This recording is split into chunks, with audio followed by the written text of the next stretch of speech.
10-6 teams might miss the playoffs. It could be like that's why right now you can save on STP gas treatment and get 2 for $5. Right. So visit your local AutoZone with over 5,000 locations. You know what's insane about that is that you're looking at what if that ends up being the case, probably one of the most competitive and/or strongest seasons for multiple teams, and yet most people are talking about how the NFL is no longer watchable and the AFC's bad. All that kind of stuff. Yeah, well the Titans game yesterday was amazing. What about the Pittsburgh? Fox Sports. Yeah, that's too. Yeah. Now. Well, in Pittsburgh, the Patriots held off the Steelers 27-24 after a Pittsburgh touchdown was overturned in review. Ben Roethlisberger then threw an interception into the end zone, so the Patriots get the win and the top seed in the AFC. Steelers sitting in the 2 seed right now. Steelers All-Pro receiver Antonio Brown suffered a partially torn calf muscle in the loss. Jaguars clinched a playoff spot. They trashed the Texans 45-7. The Bills held off the Dolphins 24-16. Titans lost. Hey, real quick too, that Thursday, is that good for y'all? Like in the afternoon, like 4 o'clock, 5 o'clock hour? Yes, I would assume it would be that, yes. Yeah, because that way we doing a show, or are we just going to be there? No, you're just going to be there, and that way y'all can hang out and actually talk to people. Beat the Giants in New York. Yes, that would be optimal, yes. The perfect we have to talk to people. So that way, we can even have Corey promote it on the air, like, hey, go see the guys over at Deanie's. Well, he can call me. I can be on the show while I'm there. Oh, yeah, right. We can do that too. Yeah, and we're gonna, $100. So, all right. $4.99. Free courses include Abita Springs, Belton, hey, Larry, the Coppermill, YouTube streamer's up if you want to put that Country in. Club, Grand Ridge, Oak Harbor, the Bridges Golf Club at Hollywood. All right, 4.5 minutes. Cool. Special ends after Christmas, so visit golfcrescentcity.com now. That's golfcrescentcity.com. Spread Christmas cheer with a gift from Edible Arrangements. Get your teacher, babysitter, dog walker, or neighbor a delicious gift starting at just $19. Unforgettable treats at unbeatable prices for everyone on your list. Talk about a win-win. And if you're looking for something sweet that'll seriously impress your friends, family, or coworkers, give the gift of Christmas. A new arrangement filled with fresh fruit, chocolate-dipped pineapple reindeer, white chocolate-dipped strawberries, and more. But don't wait. It's only available until Christmas. Visit your local Edible Arrangement store or edible.com today to order a last-minute gift. You've shopped, you've ordered online, you paid extra for fast shipping. Now, will the packages really get there? Clyde, do you mind it's important to me that they get there slacking on time it? because I want to make sure that my family opens their presents on Christmas. But with Hanukkah already here, many gifts ordered on Cyber Monday aren't. To you or no, to angry the customers promotion. on Twitter showing their UPS packages boomeranging back to the same distribution center, not yet delivered. Why the delay? The shipping giant concedes the Cyber Week surge exceeded its operating plans, now expecting 40 million more packages than last December. UPS insists we have returned to our original peak operating plan and normal delivery time. And to meet demand, like UPS the Atlanta is stepping airport up, thing adding 95,000 Yeah, shut down everything. I mean, NBC's Tom Costello reporting almost like the you'd be delivery like in services Walking are stretched, Dead, and like, now some oh, retailers are yeah, I mean, you're customers to stuck on a select plane, in-store you can't get pickup off. instead I mean, of you're just waiting stuck for in the door-to-door airport. service. It's not any different Day-to-day than like fluctuations aside, the some stock ways of, market like, is on the track to Superdome close where out you couldn't get 2017 out. near They wouldn't let record you leave. highs. Time to Much worry. better off not Fed Chair being there. Janet Super Yellen Bowl. isn't, considering economic fundamentals. Blackout. The job market It's is good to see strong, Atlanta having global blackout growth is issues. good. There's nothing flashing red there or possibly even orange. We have a much more resilient, stronger banking system, and we're not seeing some worrisome buildup in leverage or credit growth at excessive levels. Yellen during her last news conference as Federal Reserve Chair. Coming up in the last full business non-holiday week of 2017, loads of housing industry news, including November building permits and housing starts and sales of new and existing homes. Also, third quarter GDP comes up for revision. The last growth estimate was 3.3%. At the end of the week, several reports, including November durable and capital goods orders, personal incomes and spending, another reading on inflation, and the final December Consumer Sentiment Index. What you could do is Consumer and business news, Joe McConnell, 2 minutes. NBC News Radio. The morning they've been waiting for is almost here. But don't worry if your Christmas tree could still use a little more love. Walmart's got your back with a great collection of last-minute gifts. The kids will be thrilled to find favorites like Barbie Dreamhouse and Google Home Mini under the tree. And with Walmart's everyday low prices, you can bring even more joy to the big day. So use the Walmart app or head to your local store to bring the holidays home today. Got any music lovers on your holiday list? You can get them the perfect gift in less than a minute. Quello Concerts is the ultimate gift for anyone who can't get enough of his or her favorite artists. Go to Quello.com/gift right now and give the gift they'll enjoy all year long. With Quello, you can watch thousands of the best concerts and music documentaries on your smart TV, like a Roku TV, or on the go. It's the greatest quality live music performances. The best you can hope for is having to go to Minnesota, but like at least I give them the indoors. Pink Floyd, Dave Matthews, U2, The Killers. You have unlimited access to Quello concerts. Why Minnesota? 6 or 12 months. Plus, sign up now and get a free 7-day trial. So yeah, but I don't want to play the Vikings. I want to play the Eagles. I actually think I want to play the Vikings again. The list goes on and on. Get your holiday shopping done in 1 minute. QELLO.com/gift and gift. Well, that's great talk show fodder. Quello Concert. Thanks, Dave. Thanks, Dave. You're welcome. Way to go, pals. You got all that sound. What? Exactly. Yeah. Let me see. Let me double check though. I have Cam Jordan, Ken Crowley, Teron Armstead, Ingram and Kamara, and 2 Paytons. Yes. Damn. Once they learn to control their brakes, they'll earn races. money.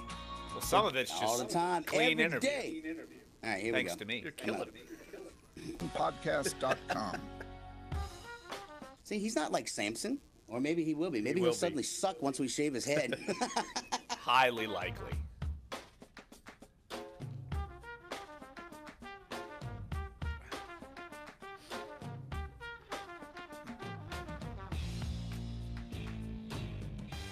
Dunc and Holder on a Monday, December 18th. I'm sure our YouTube live feed is going to be sprawling since everyone assumes I am bald. Sorry, folks, I'm not bald yet. Not yet. I do promise you it is coming. I will give one promise here. Of course, the Saints win 31-19. They beat the Jets. Wasn't pretty. Of course, we will dive heavy into this game throughout the show. But, of course, if you're just listening for the first time or now you're starting to listen, the Saints hit 10 wins, which means I will have to shave my head. This goes back to when Jeff, I thought very foolishly, proclaimed that the Saints would still win 10 games after getting throttled by the Vikings and then throttled by the Patriots. Leading up to that Carolina game, Jeff said with conviction that the Saints would still win 10 games, and I said with absolutely even more conviction that I would shave my head if they won 10 games because I had no thoughts that they would ever win 10 games. And now they're 10-4, and I'm going to be bald. At least you're following through with it. I give you credit for not welching. Mad props. A lot of people would bail out somehow, come up with some excuse about. Oh, I have excuses maybe ready Joni, to go. not allowing it, or I don't know. And you've already got. You know what? Wait. Yes. Let's go back to the replay. Let's check the instant replay. 10-6, I will shave my head on the show. Okay. Wow. You heard it. Speaking of hot takes, You heard it. it's not a hot take. I'm cutting that today. That's how much I feel like that this is not going to work. We're going to do that, by the way. There you go. There you go. But it's documented. Look at where we've come from. Historical Look at how far we've documentation. come. I hear a complete out clause in this. Complete out clause. No, you don't. Yes, I do. No, you don't. I said if the Saints went 10-6, I would shave my head. That's not an The out Saints clause. can finish 12-4. They can finish 11-5. The spirit of your bad conviction was that they would not win 10 games, and they have won 10 games. I've had people on Twitter claiming to be lawyers, claiming, yeah. that dude- I have an yeah. out clause. That dude that You have came no on out Twitter clause. last week, literally, I tweeted back at him because at the end of the day, he can get out of here with his lawyering talk and loopholes and things like that. This is happening. It is going to happen. I'm going to make it happen. I will just give you this. People are going to be harassing me. Let me tell you. Harass. I've never seen more media members after a game swarm a reporter about hair in my life. Every TV person, of course, predictably, every TV person who was in attendance yesterday came up to me and wondered what was going to happen. Some of the TV reporters who have better hair than others, more hair than others, everyone was concerned about my hair. Not about the Saints, Not about the win, not about that the fact that they almost had a trap game, managed to escape. No, it was all about the hair. Look, I'm glad I'm that important to people. I deserve it. Well, I think that at some point we've got to get Sean Payton to comment on this. That's one of my goals. It's one of your goals? Yes, to hear what Sean has to say.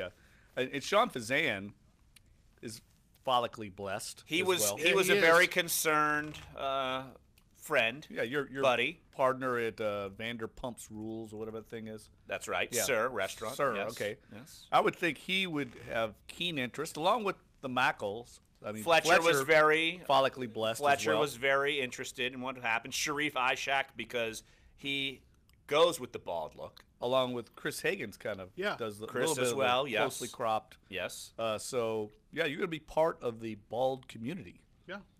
Not officially though. You've chosen to. This goes back to a Curb Your Enthusiasm episode where Larry David got into an argument with a police officer who was bald, and the bald police officer chose to shave his head, and Larry didn't consider him to be truly part of the bald community. You really won't be part of it because I guarantee you I won't be part of the bald community because my hair will grow back in all of its glory. There's it's no going to question. grow back, I think, really quickly.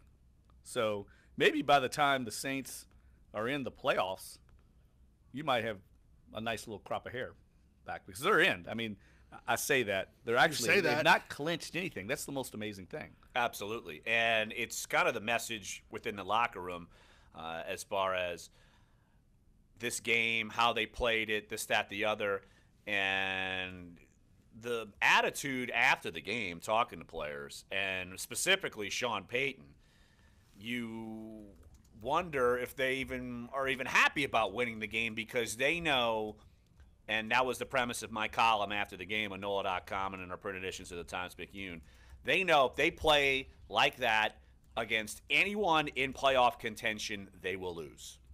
And probably lose every time.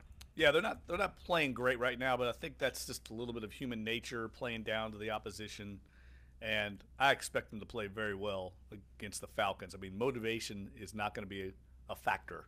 I mean, this is a game they've been pointing to, and it's going to be a lights-out atmosphere in the Superdome. And I think the Saints' A game is going to be on display. Now, we'll see how good it is. You know, they've had injuries affecting them on both sides of the ball. It's adding up. They're not the same team they were when they were rolling midseason. Their defense isn't nearly as active and as dominant, if you want to use that word. And they're offensively, they're kind of a pop gun offense right now. They don't get the ball down the field very much. That might be by design. I know they were missing Ted Ginn. That hurt them yesterday. But this team is not explosive on offense. And defensively, they're not making enough big plays. They got an interception by Craig Robertson yesterday. And those batted balls are big plays, but not getting a lot of sacks. Just not a lot happening on that side of the ball. Well, I had a chance to catch up with Cam Jordan after the game, and he mentioned some of this, so we'll play that later on in the show. Also, I caught up with Teron Armstead, Ken Crawley. You'll also hear a couple of comments from Sean Payton and a couple of comments from Mark Ingram. And as usual, the day after a Saints game, we go guest-free. And we want your interaction. 504-260-1280 is the number to get involved. And just a reminder, yes, I will be shaving my head. That date will come at a later date, but I will make this promise. I will have a head of no hair once the Saints get into the postseason, leading up to the postseason. So it might not happen tomorrow. It might not happen the next day. But I will guarantee you within the first time the Saints take the field for the playoffs, I will walk into that playoff press box, into that Fox 8 pregame show I do with Sean Fazan and Juan Kincaid. I will not have hair. Just a heads up. Just to quell any sort of me backing out, people harassing me. I mean, literally, I've got people on Twitter from my kids' school, mothers from my kids' school getting on Twitter saying, ha, ha, ha, he's going to have to walk around the school with a bald head, ha, ha, ha. So everyone's after me, everyone. Props to the mothers because they're just trying to instill a lesson that you follow through. Yes, you follow through on your promises. You've made a bold proclamation. You've got to follow through with it. Yeah. So, And I think it's going to have to be something done in the near future. I don't think there's qualifications on this thing. What do you mean playoffs? When did this come into the equation here?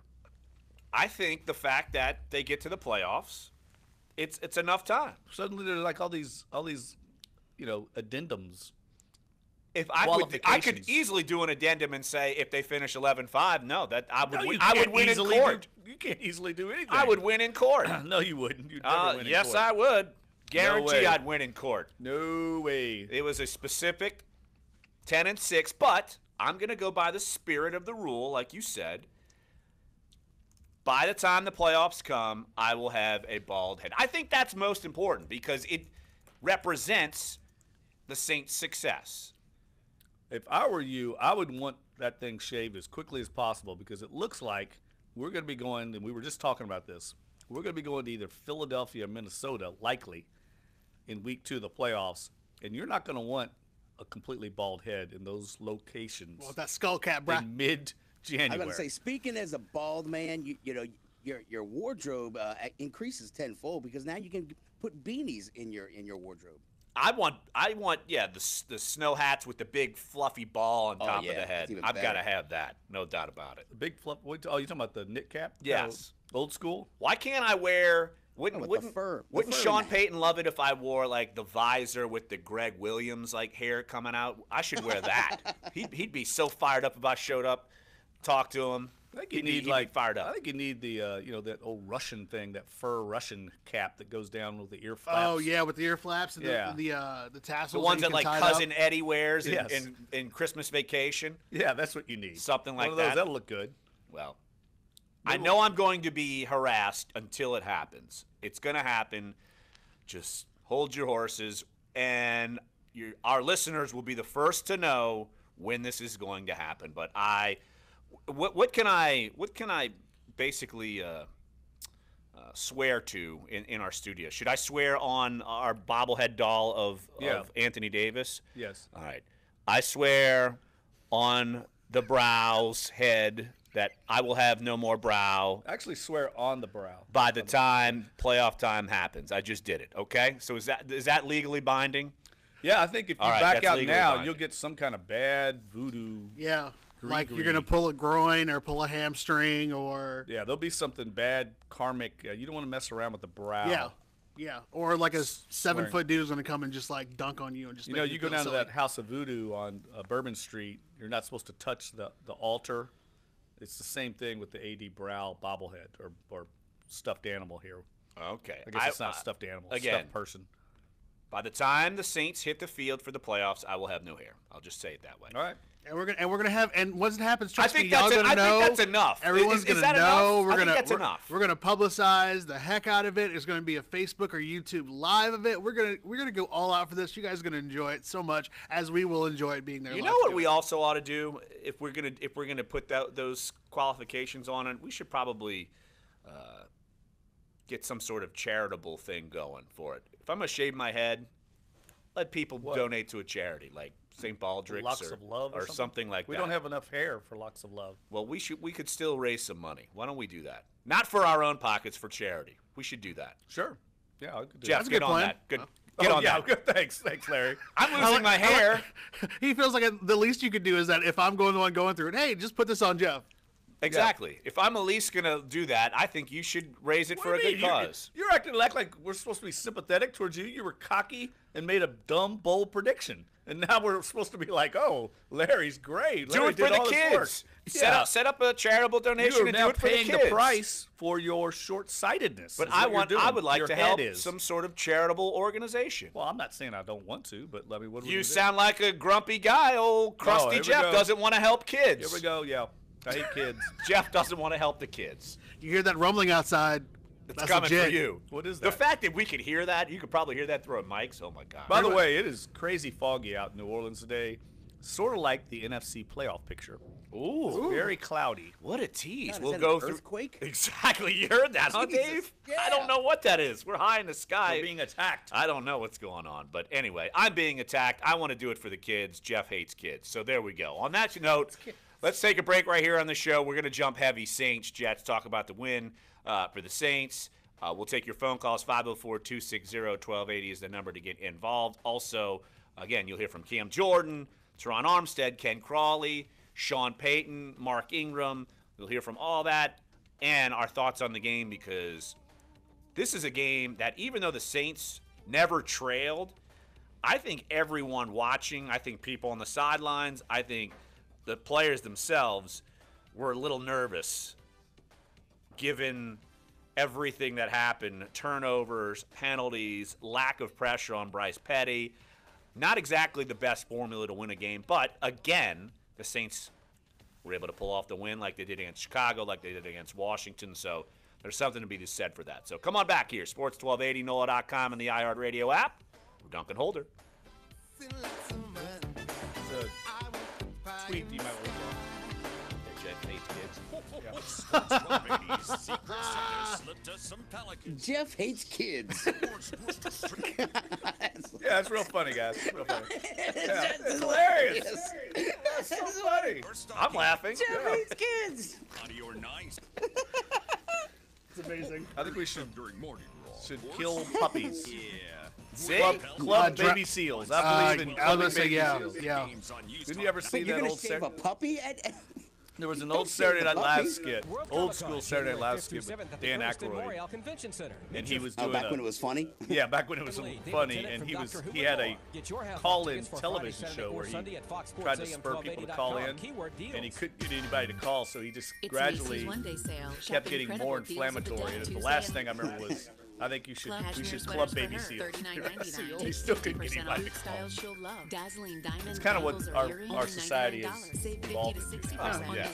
You got to skip Maybe they Bayless. should have done a Twitter poll. They should have done a Twitter poll. Twitter poll, he's saying they should have done a Twitter poll. Club baby seals, shave puppies, or Jeff hates kids. Right, all of it.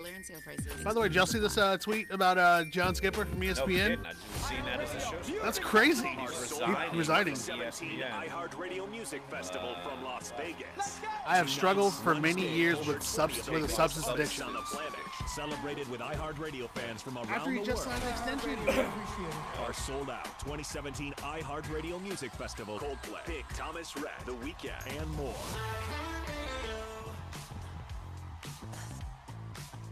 Oh, we got a donation to Electric Razor. Let's do that. The snooze button is heading from your alarm clock to Facebook.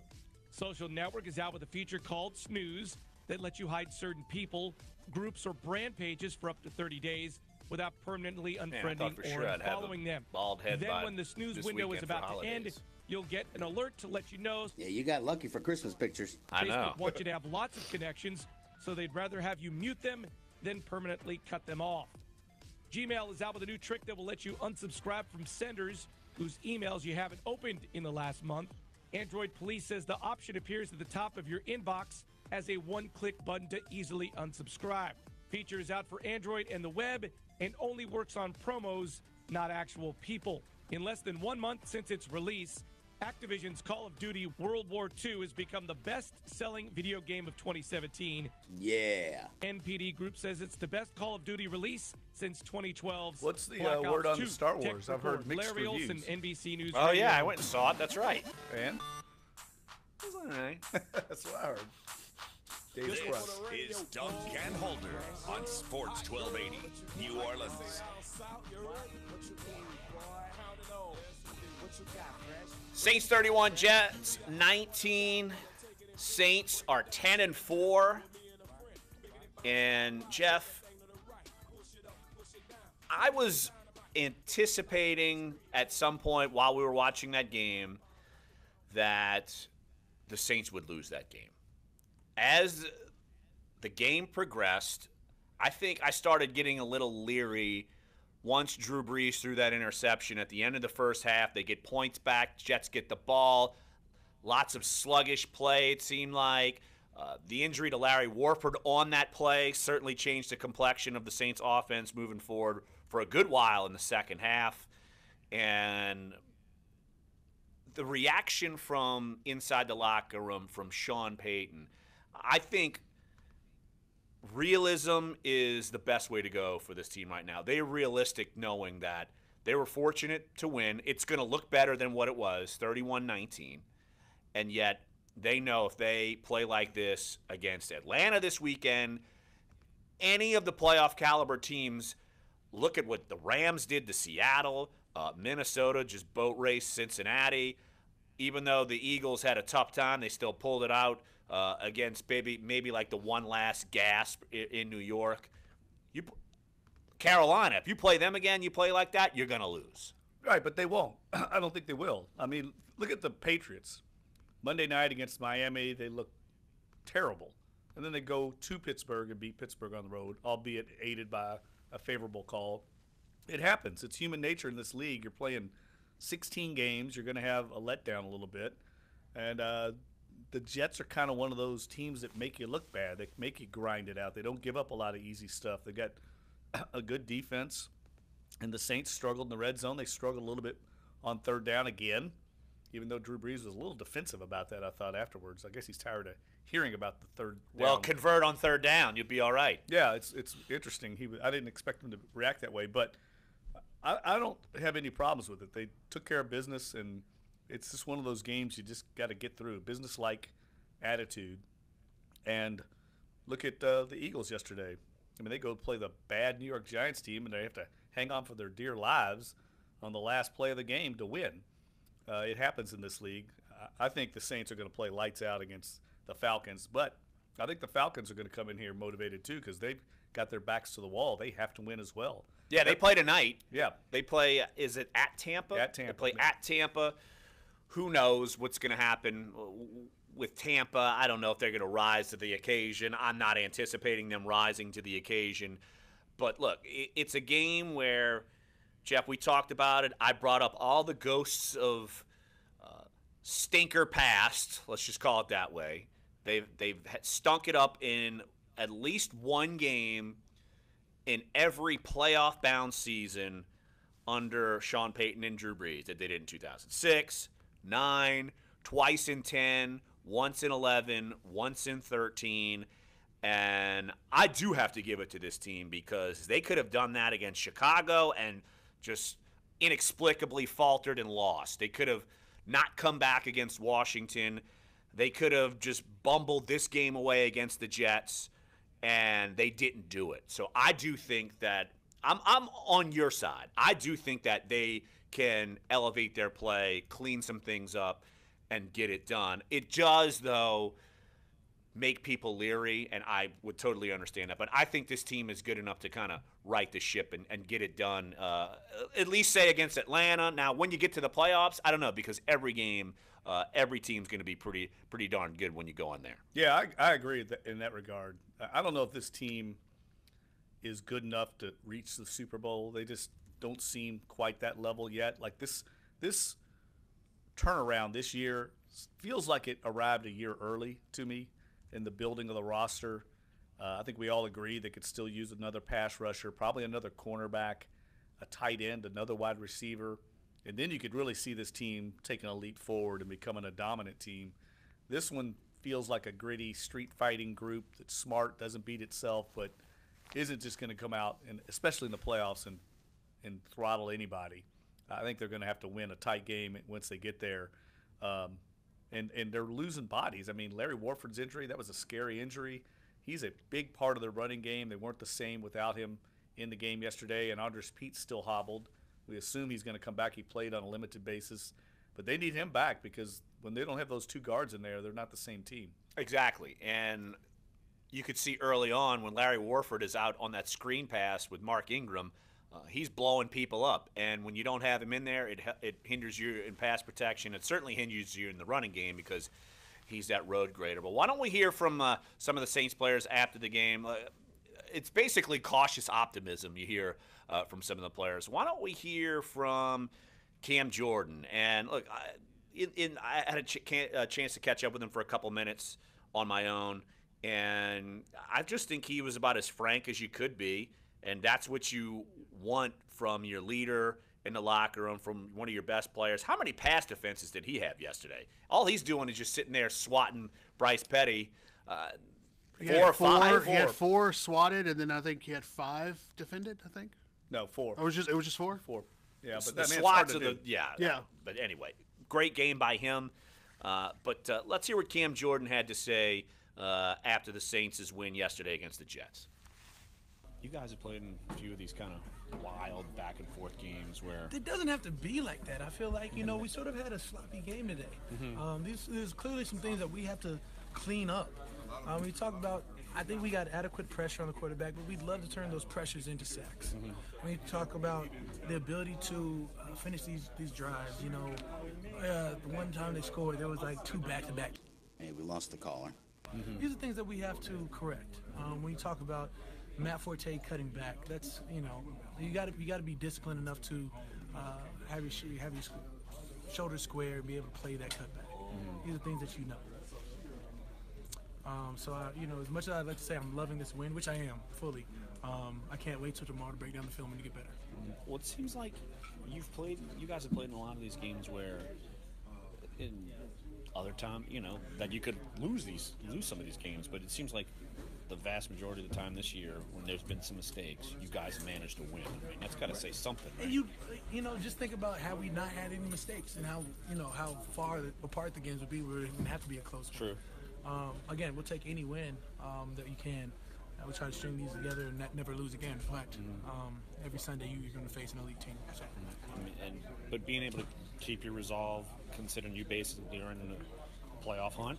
I mean, I know people don't want to talk about it, but I mean, you got to win every game. Yeah. And I mean, the fact that you're still managing to do that despite playing like this, I mean, like I said, probably got to mean something. Right? Yeah. I mean, it means more so that next week we have the Atlanta coming to us. Right. And now I can focus on them.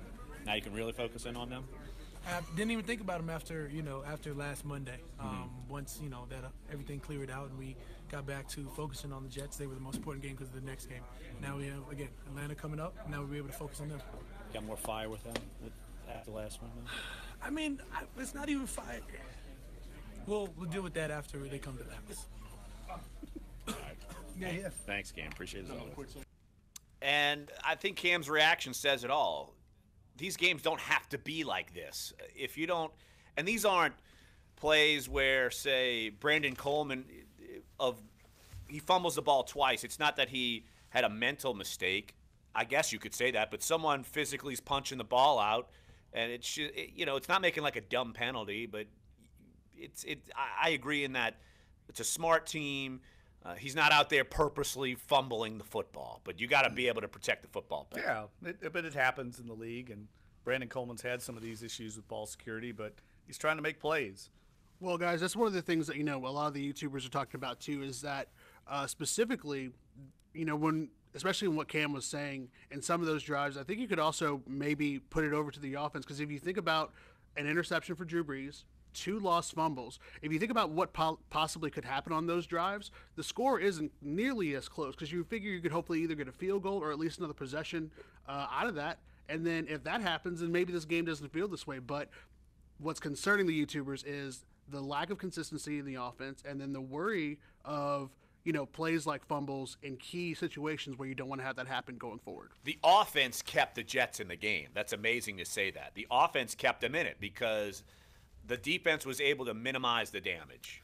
But here's what I would say. And look, I realize we're a New Orleans-based radio show. We're sort of myopic in our viewpoint. But sometimes you have to give the other team credit. I mean, that was a great with pressure in Brees' face. Big defensive lineman makes the play. If that's Cam Jordan, we're raving about how great Cam Jordan is. But we always want to look at it from the Saints' point of view instead of taking off our black and gold glasses sometimes and looking at it and say, hey, man, the Jets made some plays. I mean, they forced a fumble. If Kenny Vaccaro strips that ball from the Jets receiver, we're talking about how great Kenny Vaccaro is. I feel like, sometimes we don't give enough credit to the other team. I think the Jets came in here, they were kind of pesky, and they fought, and they forced the Saints into some problems and kind of forced the Saints' hand in that they were going to Brandon Coleman more than they normally would, without Ted Ginn out there.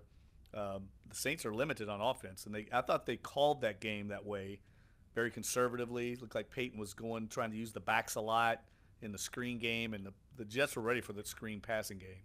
Once that first one broke out with Mark Ingram, that little swing pass, they didn't get much after that. No, they didn't, and you still can't discount the injury to Larry Warford. I'm curious to see when he'll get back on the field. I'm anticipating it won't be this week, so just seeing the shot that he took. So Saints are still dealing with injuries. Look, we'll talk more about that. Let's take a break right here on the show. If you want to get involved, 504-260-1280 is the number to get involved here on the show. Later on, you'll hear from Teron Armstead.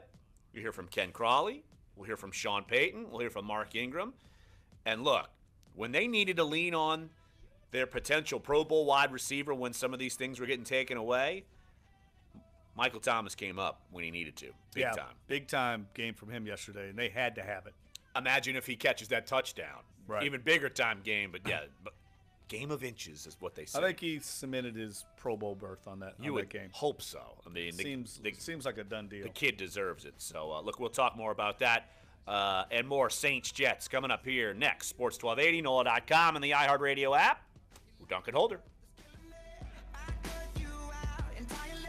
Yeah, so Barricade saying he can donate clippers. Your forecast on Sports 12. Hey, is Clyde still there? No, he just stepped out. Dan, do you remember what the date was on that cut from you saying that you would shave your head? He'll know when he has it. Like when he gets back in here, he'll know. Okay, all right. He's coming back? I would assume. Look like we'll see those temperatures falling into the 60s on both sides of the lake. That at some point. Okay. All right, we got a Josh out in the east. Josh in the east. Flu season, that is. Let the Exogen Temporal Scanner help your family get through the holidays in a healthy way. With accuracy backed by more than 70 clinical studies, the temporal scanner makes for a great stocking stuffer. Yeah. Statistics show that 80% of Americans will give up on their New Year's resolutions by February. But there's one thing Americans never give up: AM/FM radio. In fact, TV reaches 86% of Americans. Radio commercials just like this one will reach 93% of Americans in every single week of 2018. So if you want to reach more moms, fans, teens, professionals, shoppers, and, well, more of pretty much everyone, radio's the way to do it. Make a resolution to go to iHeartRadio.com and put radio to work for your company in 2018. I wonder if we could do it the for our charity. Difference is options. At Jersey Mike's, you'll find all kinds of chicken cheesesteaks. Some Philly, some bacony, all fresh off the grill tasty. Jersey Mike's. Be a sub above.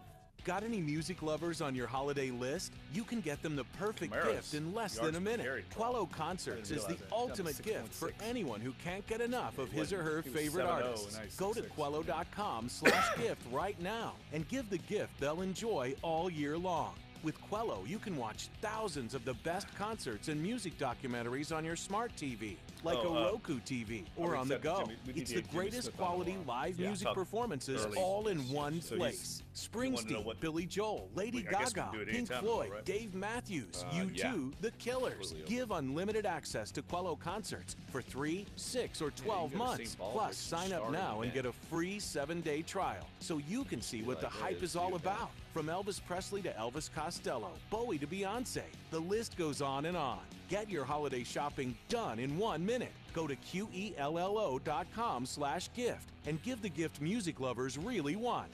Quello Concerts. Yes! The Johnsons don't have that inflatable musical snowman switched on tonight. Yeah, I may or may not have accidentally on purpose cut the wires. I love you. Alexa, play holiday music. You're a privilege. Don't have it yet. Tens of millions of songs, one for every moment. Amazon Music Unlimited. For a limited time only, sign up today and receive 3 months for 99 cents at Amazon.com/Music Unlimited. Not supposed to say on Renews, YouTube. Cancel anytime. Not guaranteed yet. Local restaurant. Whether you ride the wave or like to growl, we're talking your teams. Sports 1280, New Orleans. Here we go.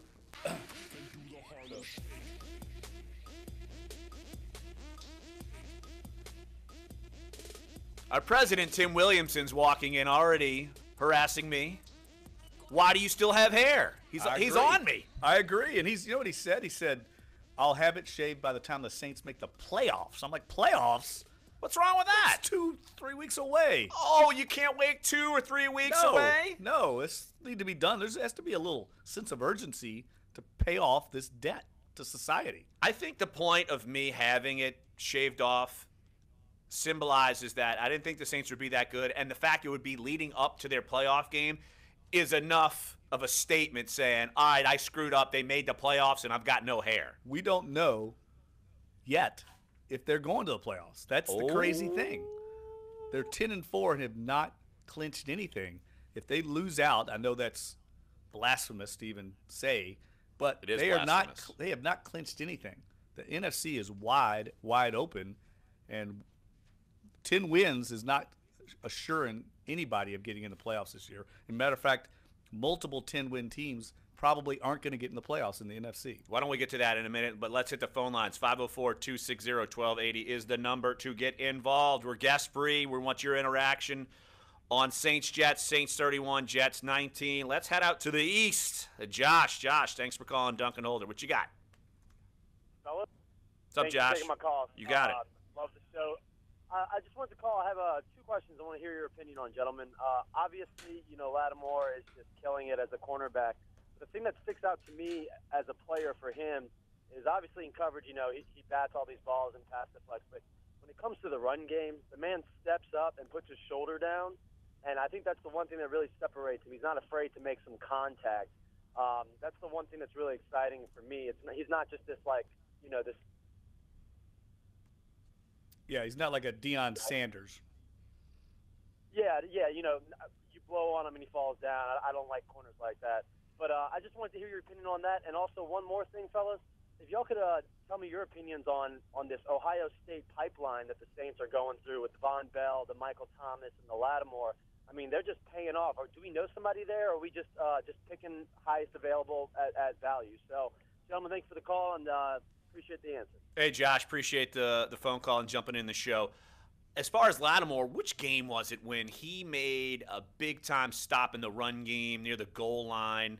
I forget which win it was. But, yeah, he's done that a few times where he's kind of dove in kamikaze style and chopped someone down in the run game. So, obviously, a sure tackler and someone you want.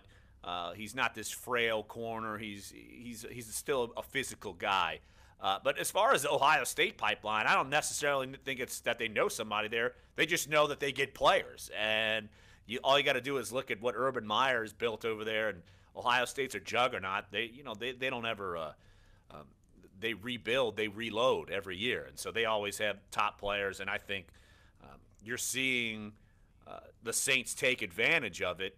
Now, if you're a Saints fan, would you say the Saints should have gone after LSU players or Ohio State players? Because, Jeff, they don't ever take LSU players. They only take Ohio State players. That's it. That's all they do. No, but you did a really good point about Ohio State. I think Urban Meyer is one of the best in the business at preparing players for the next level. There's a seamless transition by these Ohio State guys. It's not just the ones the Saints have. Look around the league, Joey Bosa, Ezekiel Elliott, Ryan Shazier. I mean, all these guys came out of Ohio State and just stepped in and were impact players right away. Amazing amount of talent that's coming out of Columbus, Ohio. And going back to your point about Marshawn Lattimore, I think that's one of the main reasons the Saints were so high on him. And he's a complete cornerback. And in Dennis Allen's system, you have to be able to run support because so often they're out there on an island in man coverage, and anybody that does any kind of jet sweep or anything to the boundary, the corners has to come up and fill and run support, fill his lane.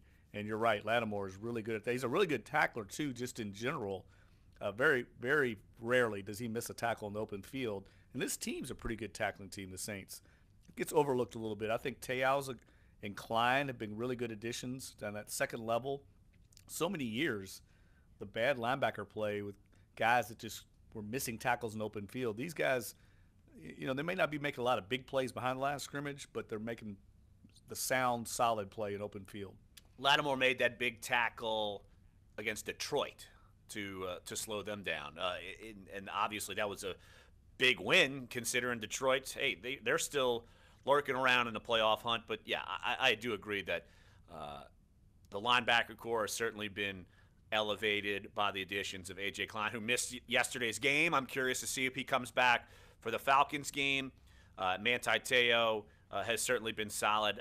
I just don't think you want him out wide on coverage. You kind of knew that's exactly where they were going to be going on that play, the Elijah McGuire deep ball, but obviously not optimal. But you look at the way the defense played yesterday, and even though they didn't get a ton of pressure on Bryce Petty, I do think that they got the job done, in which the offense needed them to get the job done because they had some mishaps on their side of the ball. Yeah, and I think we commented a couple times, at least I did to you in the press box, that I actually was somewhat impressed with Bryce Petty. He was a lot better than I thought he was going to be. He's got a big-time arm. He didn't look overwhelmed by the situation. Now, they were a little bit of a pop gun offense, but he came in there and competed and gave him a shot. I've seen worse backup quarterbacks. We've seen worse this year against the Saints. So that was not a totally lost cause for the New York Jets, and the Saints defense did just enough, I think, to keep that offense, out of the end zone a lot, forced a lot of field goals, and you're not going to beat the Saints kicking field goals. It's just not going to happen. Do you remember a certain quarterback drafted above Bryce Petty in that draft? Who would that be, Larry? One Garrett Grayson. How do you think he would have handled yesterday? Yeah, I would not be as confident. I mean, what I saw glowing praise. Well, what I saw of Bryce Petty was more impressive than what I saw from Garrett Grayson in the years he was here. I mean, just the physical ability. Well, that's not saying much. I'm just saying. I could see why the Jets drafted him. Now, what were they doing going out and getting Christian Hackenberg, a year or so later? What are they doing? They don't have any faith in anybody, really. It goes back to something Sean Payton has always said. He said when he first came here, one of his missions was to keep the Saints in the mix every year. I think it was a Bill Parcells comment to him that he said, there's 10 or 12 teams every year in the playoff hunt. Some years you're not going to make it, but you're in the mix. And he said the rest of the league is just swimming in circles and can't stay out of their own way. And you see these clubs like the Jets that can't get the quarterback thing solved. The Browns can't solve it. Their front office is constantly turning over, changing coaches. You have to admire the stability that the Saints have had right now. At least they're back in the hunt. And their worst seasons that they've had in this entire Payton era, and really going back through the Hazlitt years, the worst years they've had, if you exclude the Katrina season, is 7-9. I mean, at least they're constantly competitive. Well, I don't think we would have been saying the same tune if they would have not been successful this year. So they've basically gotten back into the good graces, but deservedly so. They've had to build this thing because it was so far down after screwing up in the 2012 draft. Of course, that's bounty. I get it, yada, yada, yada. But obviously the 2013 draft wasn't as plentiful, being you have two players left from that draft with Teron Armstead and Kenny Vaccaro. The 14 draft is now a total goner. 15 draft wasn't that good. So you've had to build from kind of the ground up, and you stayed 7-9 because you had someone like Drew Brees. Now they've got pieces, and even though it wasn't the best performance yesterday, they've got pieces to win games like this. And we can harp on the sloppiness. And look, Sean Payton did, and you'll hear from him next segment. We'll hear from a couple of his thoughts in next segment. But the fact that they still win these games is gigantic because, look, if they would have lost, they'd be in the wild card right now. The Panthers would be ahead of them. And then if the Saints would have lost, Panthers won, Atlanta wins, Saints would be the 6th seed leaving this weekend. Yeah, they'd be in danger of missing the playoffs altogether, which would be catastrophic. Absolutely, I think, to the psyche of Saints fans. Totally agree. So let's hear from Sean Payton when we come back. Get his thoughts on too many penalties by certain people he didn't name, but I can name them for him. And then just not happy with the overall play in yesterday's game, even though they won 31-19. Hey, it's good to be bent at a 12-point win. That's good. I like that Sean Payton. I do, too. I absolutely think it's realism, and people need to hear that. The team needs to hear it. So I totally with Sean Payton on that. So come on back. Sports1280, NOLA.com, and the iHeartRadio app.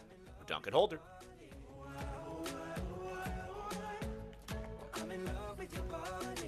Chris Gordy. The one and only Coach Les Miles jumping in with us. I know. Hey, Chris, you got to get me on more often. Number one, 78 YouTube, man. I enjoy you. You got a great perspective. He's going to be on the Chris Gordy Show.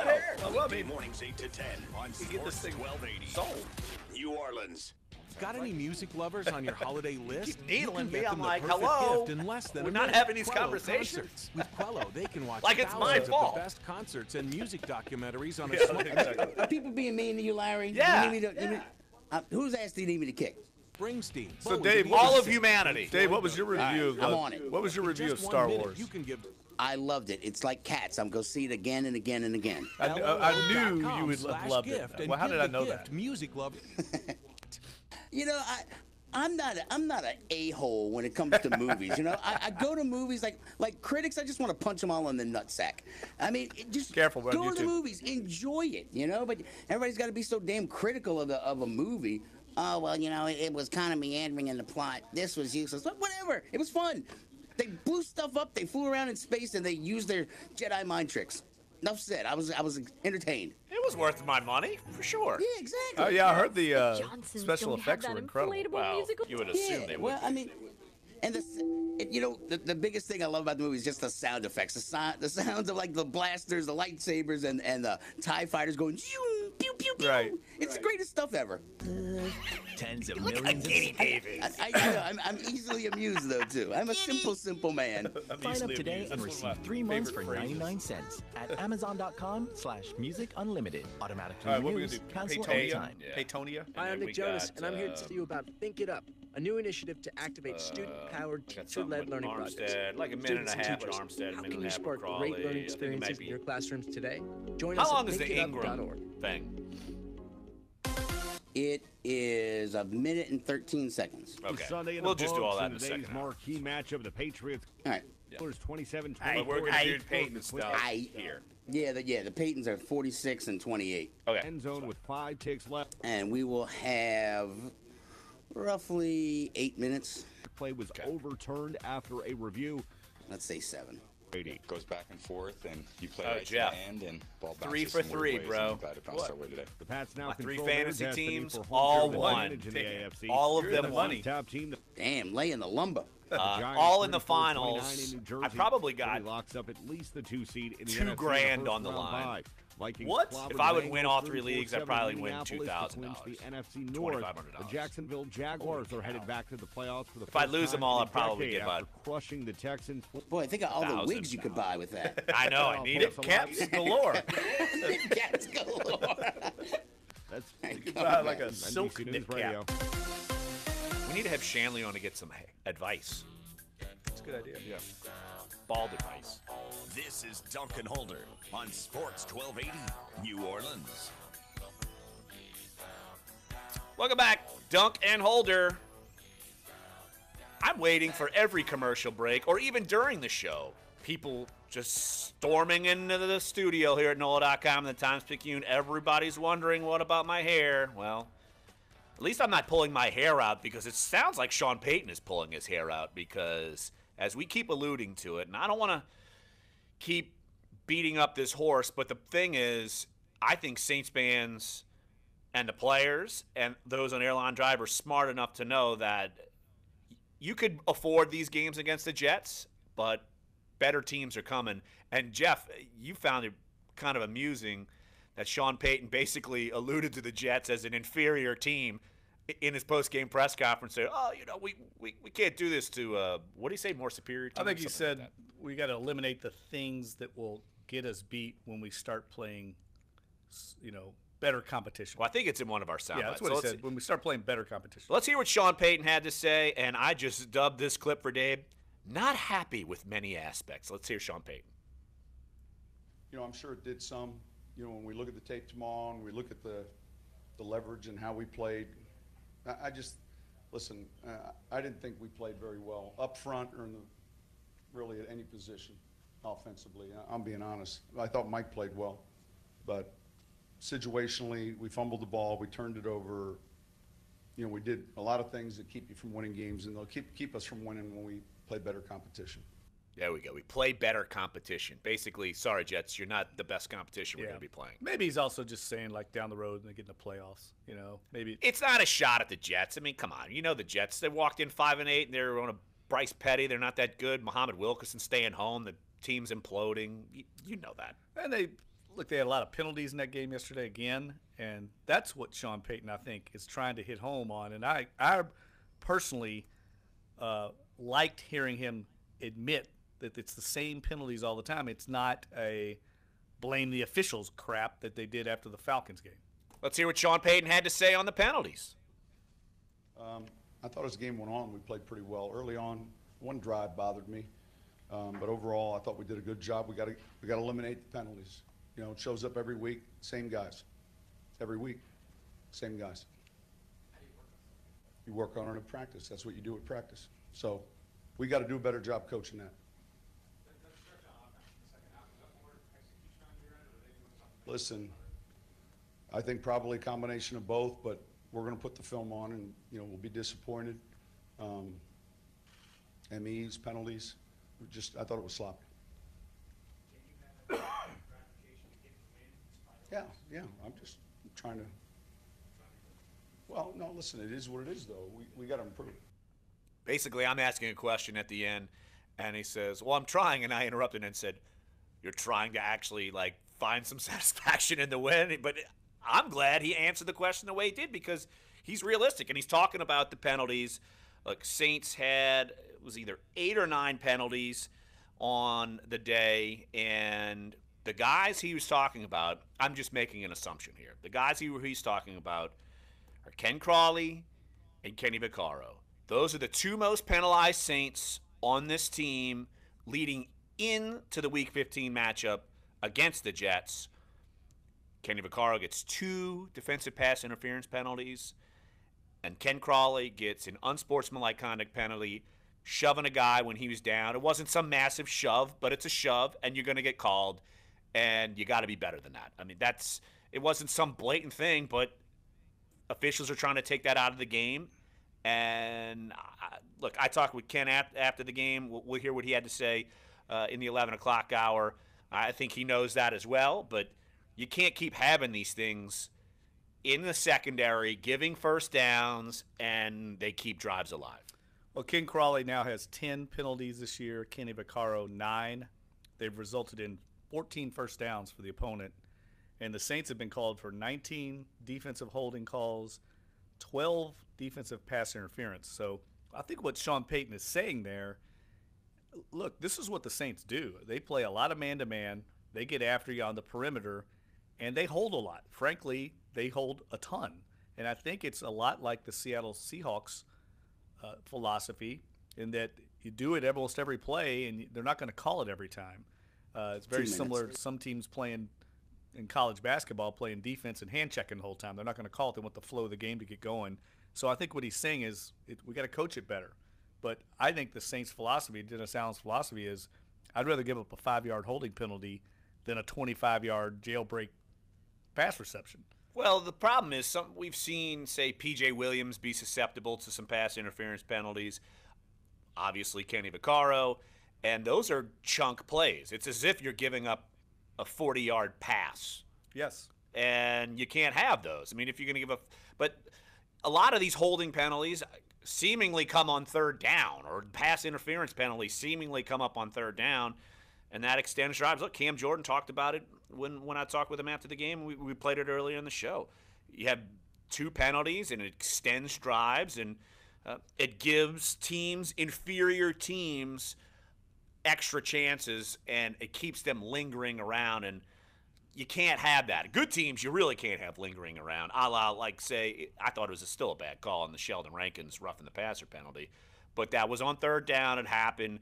Falcons would have punted. Instead, they drove down and scored a touchdown. Yeah, no doubt about it. And that's the way the Saints play in the secondary. They are very aggressive, and I don't think that's going to go away anytime soon. It better not, because if they get passive, then they're going to be toast like we've seen for the past 3 years. 30 seconds. Hour number 1 is up. Hour number 2 is on the way. Look, we'll take your phone calls. We're guest-free. 504-260-1280 is the number to get involved. Your thoughts on the win and the playoff picture. Look, we'll talk about that in hour number 2 as well, but you'll also hear from Ken Crawley, Teron Armstead, and Mark Ingram. So come on back. Sports 1280, NOLA.com, and the iHeartRadio app.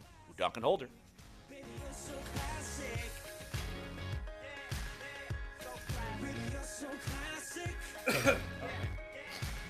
My son Aiden has asthma. Secondhand smoke has triggered his asthma so badly, he ended up in the emergency room. What did they tell and you spent about multiple nights in intensive care. Now he's on a whole bunch of medications. My tip to you is, don't be shy about telling people not to smoke around your kids. Half of U.S. kids are exposed to secondhand smoke. If you or someone you know wants help, call 1-800-QUIT-NOW. A message from the U.S. Department of Health and Human Services and CDC. Searching for the perfect Christmas soundtrack? We've got you covered. iHeartRadio is your app for Christmas music with our most popular station of the season, iHeart Christmas Radio. 100% Christmas favorites commercial free. The most wonderful time of the year deserves the best music. So let iHeart Christmas Radio be the soundtrack to all of your holiday traditions. All your favorite music, all your favorite stations, all free. WODT WNOE FM HD2 New Orleans. Listen on the free iHeartRadio app. Search Sports 1280. It's ridiculous.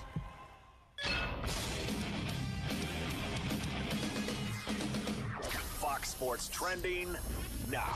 Pressure's on the Falcons in tonight's Monday Night Football matchup against the Buccaneers. The game's in St. Petersburg, 8:30 Eastern kick. Atlanta currently sits in the NFC's 6th seed and can help improve their postseason hopes with a win that would put them at 9-5.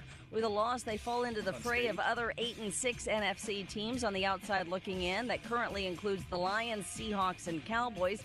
Lions stayed alive Saturday by handling the Bears. Seahawks got hammered by the Rams Sunday afternoon, and Sunday night the Cowboys gutted out a win against the Raiders. God, I hate the NFL Network. Into allegations of workplace misconduct, longtime Panthers owner Jerry Richardson announced in a press release he will put the team up for sale at the conclusion of the season. The decision comes on the heels of a Sports Illustrated report that the Panthers settled lawsuits for sexually explicit language. It's the college hoop. 'Tis the season for gatherings, but not around roaring fires to roast chestnuts. And they're not gathered around TV or even the warm glow of the internet. 'Tis the season for Americans to gather around their radios. It's true. Radio ads like this one connect with 93% of Americans. All right, 4.5 minutes. TV, more than Google, even more than Facebook. So if you want to reach a nice big gathering of boomers, Gen Xers, and millennials this holiday, get to iHeartMedia. All of a sudden, I'm like, wait a second here. Where did this shift come? We've got a top-of-the-line jewelry cleaning machine we're going to give you. When you buy a pair of diamond stud earrings for Christmas. Even the $299 ones. Diamond earrings are the perfect Christmas gift. And we'll give you 100% of your money back when you're ready to trade them in for larger ones. Don't you just love Ramsey's Diamond Jewelers? Seeing you happy makes us happy. And sparkling bright clean diamonds makes us all happy. Ramsey's Diamond Jewelers on Veterans at I-10 in Metairie and on the West Bank. Go away. Got any music lovers on your holiday list? When everybody you can get them the was perfect down on gift in less than a minute. Qualo Concerts is the ultimate gift for anyone who can't get enough of his or her favorite artists. Go to Quello.com/gifts right now and give the gift they'll enjoy all year long. With Quello, you can watch thousands of the best concerts and music documentaries on your smart TV, like a Roku TV or on the go. It's the greatest quality live music performances all in one place. Springsteen, Billy Joel, Lady Gaga, Pink Floyd, Dave Matthews, U2, The Killers. Give unlimited access to Quello Concerts for 3, 6, or 12 months. Plus, sign up now and get a free 7-day trial so you can see what the hype is all about. From Elvis Presley to Elvis Costello, Bowie to Beyonce, the list goes on and on. Get your holiday shopping done in 1 minute. Go to QELLO.com/gift and give the gift music lovers really want. Quello Concerts. The sum above difference is options. At Jersey Mike's, you'll find all kinds of chicken cheesesteaks. Yeah, but some Philly, since then, some bacony, all fresh off the grill tasty. Jersey Mike's. Be a sub above. North Pole Radio on iHeartRadio. Santa here. Join me as I play all of your Christmas favorites live from my North Pole studio. Jingle all the way. Search North Pole Radio on the free iHeartRadio app and hit play for a perfect holiday season soundtrack. Join me for a musical sleigh ride. It's going to be lit like Rudolph's nose. Ho, ho, ho. North Pole Radio on iHeartRadio.com or on the free iHeartRadio app now. Join parents and experts at Understood.org, a free online resource about learning and attention issues designed to help you help your child thrive in school and in life. Understood.org, because understanding is everything. Brought to you by Understood.org and the Ad Council. It didn't scare me enough then. It does now. Disney's Star Wars The Last Jedi is a new force at the weekend box office. The blockbuster notched a North American opening weekend that brought in $220 million, $45 million on Thursday's opening night alone. In second place, Ferdinand at a distant $13.3 million. Third place, Coco. Fourth place, Wonder. And in fifth place, Justice League. With a tiny Jeff Sessions getting cozy above the fireplace, a furious Omarosa knocking on the window, and a heavily decorated tree of shame in the corner, it was beginning to look a lot like Christmas at the White House on Saturday Night Live. But before Alec Baldwin's President Donald Trump decorated the tree of shame, he had this to say after the Alabama election. Now I can settle down and be super presidential. That is until Don Lemon says something mean about me and I tweet the actual N-word. Oh, Dunno. Costco is offering up a deal for movie buffs. The Retail Warehouse Club is teaming up with movie theater subscription service MoviePass and Fandor, which is a streaming service with a database of indie films and documentaries. All right, 30 seconds. One-year plan for $89.99 to give access to Fandor's library and MoviePass's theater plan, which normally costs $9.95 a month. The deal is available online only through Monday. Friends, let's play hardball. And MSNBC host Chris Matthews was accused of inappropriate jokes and comments about a female employee in 1999, and the woman was paid separation compensation. A spokesperson for the cable network confirmed Saturday. That's entertainment. I'm Michael Bauer, NBC News Radio. Here we go.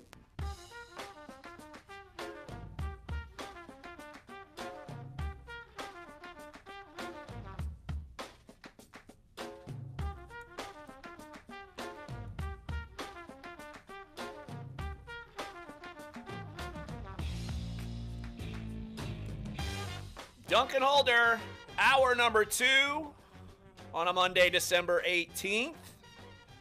Be careful out there. We're looking above the city. We are on the 32nd floor of Canal Place, and we cannot see outside. We are literally in the clouds. So be careful on the streets, wet, foggy. Don't cause too much havoc. Don't look for me in a bald head yet. I don't have it yet. Despite... Get used to that sound. Mass heckling from humanity, even from our co-workers here in our NOLA.com Times-Picayune studios. It is not shaved yet, even though the Saints have 10 wins. It's coming. Just be patient. I will have a chrome dome by playoff time. I can't stress this enough. Jeff is getting on my case. It represents success for the Saints. I'm not waiting till the season's over. I'm not waiting till like April. I will do it in the midst of their success. I think that is a fair amount of time. Fair amount of time. Let's just say you'll have a clean slate for the new year. Exactly. Clean slate for the playoff run. Exactly. I'm here all week, folks. You seem to be waffling a little bit here. I don't know. I feel a waffle. My Chrome Dome friend, Dave, he relates. You know, now we're going to be brothers. So, Jeff. Beanie brothers. Exactly. I have to admit, I've tried to envision what you're going to look like bald. And You've put out enough pictures of me on Twitter as if I was bald. I got the bald app and did come up with a... There's a bald app. Yes. Yeah, but you made me look like I just lost a hair on the top of my head and I kept the sides. That's the only way it does it. I was restricted to just that bald You gave him look. the toilet bowl cut? Yes. Dave, you've seen that. That's harsh, man. Dave, you haven't seen it? No, I haven't. I was tweeting pictures of him on Fox 8, the pregame show. All right, just for you, I'm going to retweet it. Oh, of course. Bring it back out. Anywho. I love it. Saints are still victorious, though. 10-4 in the playoffs. Well, not in the playoffs. In the playoff hunt, they're still fourth because the Rams, we were in astonishment watching Seattle just quit. I mean, they just went in the tank. I don't think the Rams are that much better than Seattle. I do think Seattle went in the tank. Yeah. How do they recover from that? Now they not this year. They don't. They've got to go to Dallas, and Dallas is actually kind of hanging around. They've won 3 in a row, and they're still in the mix. There's a bunch of 8-6 teams, and assuming the Falcons take care of business tonight against the Bucs, they've got the upper hand. But they've got to come, as we all know, to New Orleans on a short week. They got a short week. Oh my gosh! Let's all talk about the short week. Do you think maybe, let's see, maybe like Scott Fajita's going to be the official here? You think he's going to be a ref? Maybe, say, like Wayne Martin, is he going to be the official? Pat Swilling? Is he going to be one of the officials here for the Saints? I don't know. I think it'll be interesting to see who the honorary captain is for that game. Maybe I wouldn't be surprised if Steve Gleason got.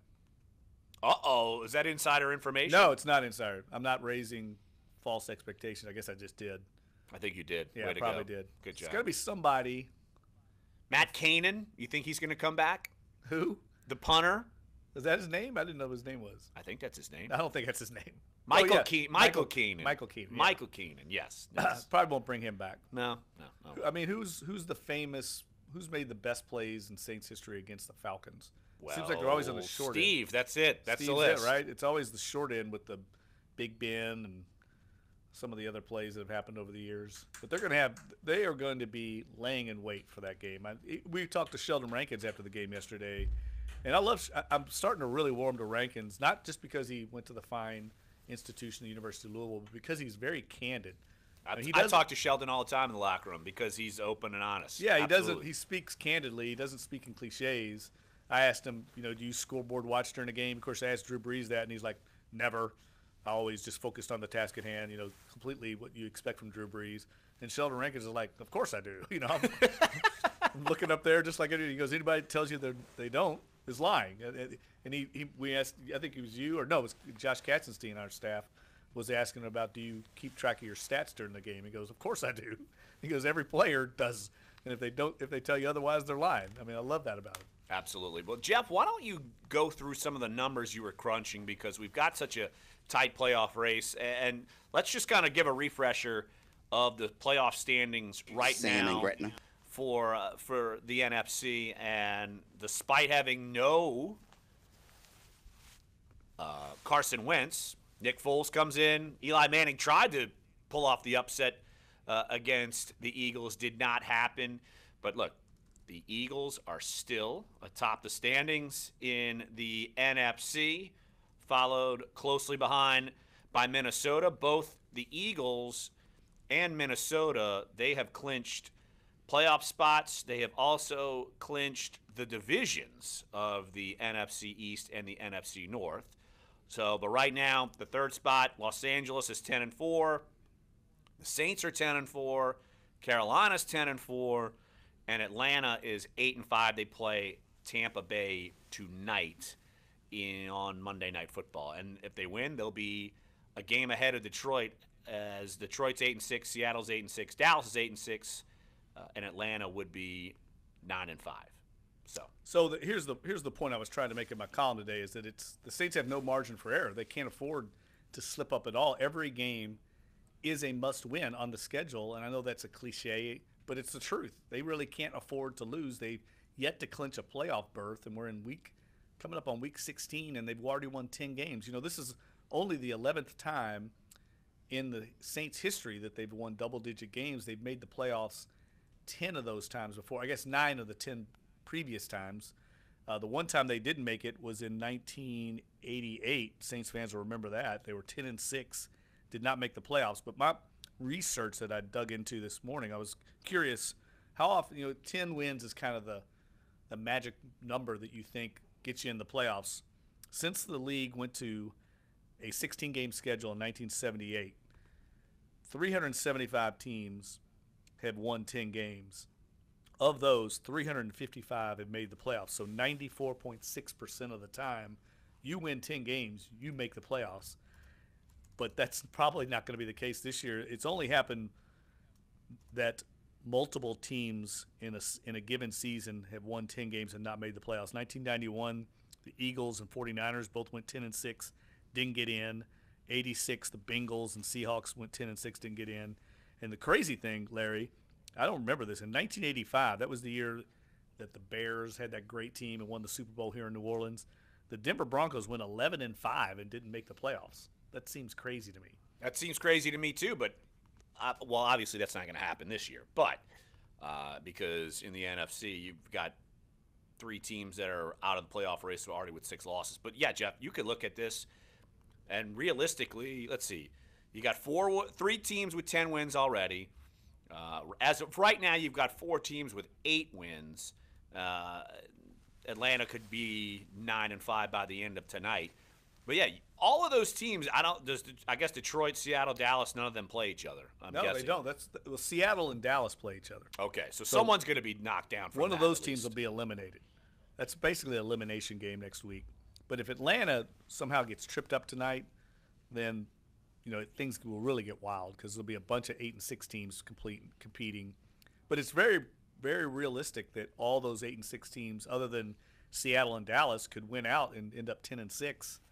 And we could have 3 10 and 6 teams maybe not make it. That would be insane. I know. They could play their own little playoffs in the backyard. Right, a playing game. Absolutely. Let's hit the phone lines. 504-260-1280 is the number to get involved. Let's head over to Gretna and talk with Sam. Hey, Sam, thanks for calling Dunc and Holder. What you got? Hey, Larry. Hey, Jeff. Really enjoyed the show a lot. Mostly sports, less on the yuck. So I appreciate that. Sometimes we bring yuck, but it's amazing. I mean, ridiculous. I'm more familiar with you on the radio, with you and Scott. And speaking of Scott, he guarantees that'll be a different game this weekend. I hope he's right. I smelled this coming before they were set at a 15-point favorite.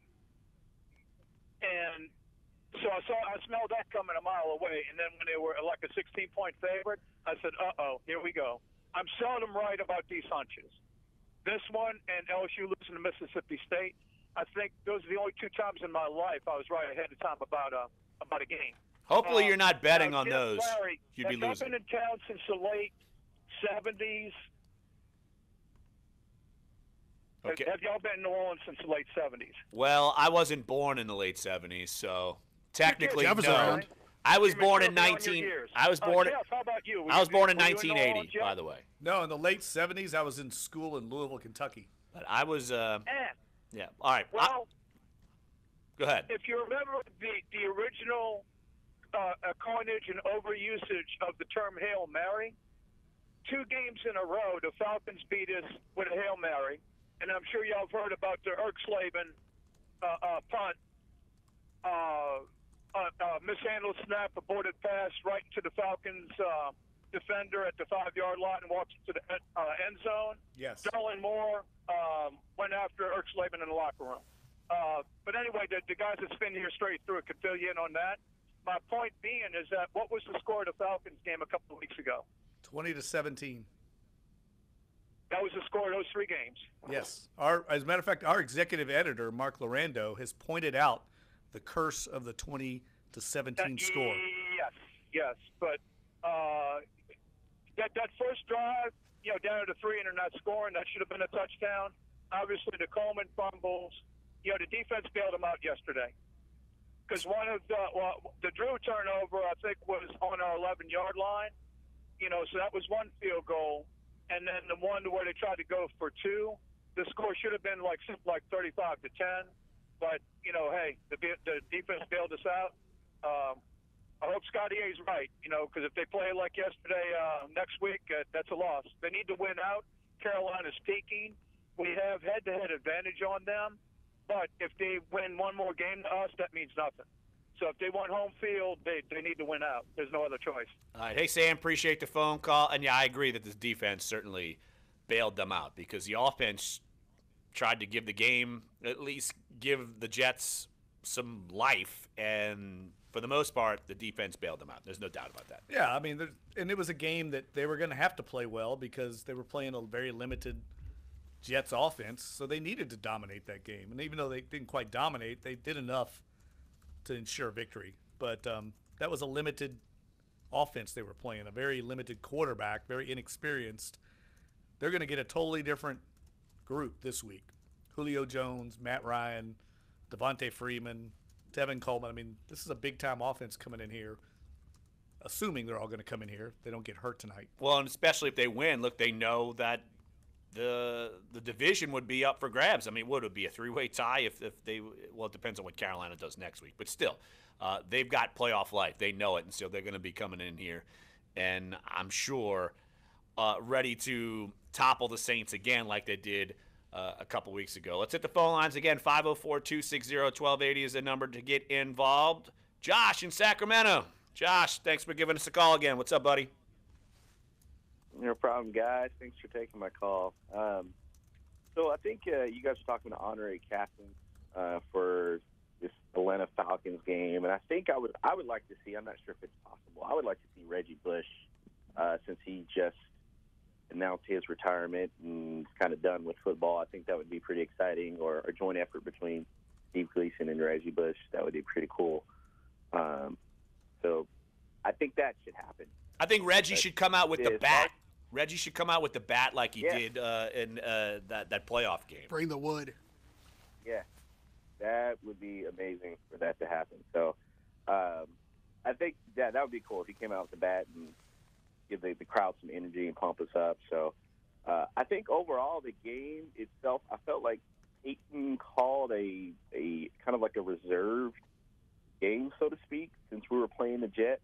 I mean, I looked to the snap count, and it looked like Von Bell was only in there for like maybe, 16 snaps, which was either unusual, either he was hurt or he was kind of saving him up for the Falcons. I'm not sure.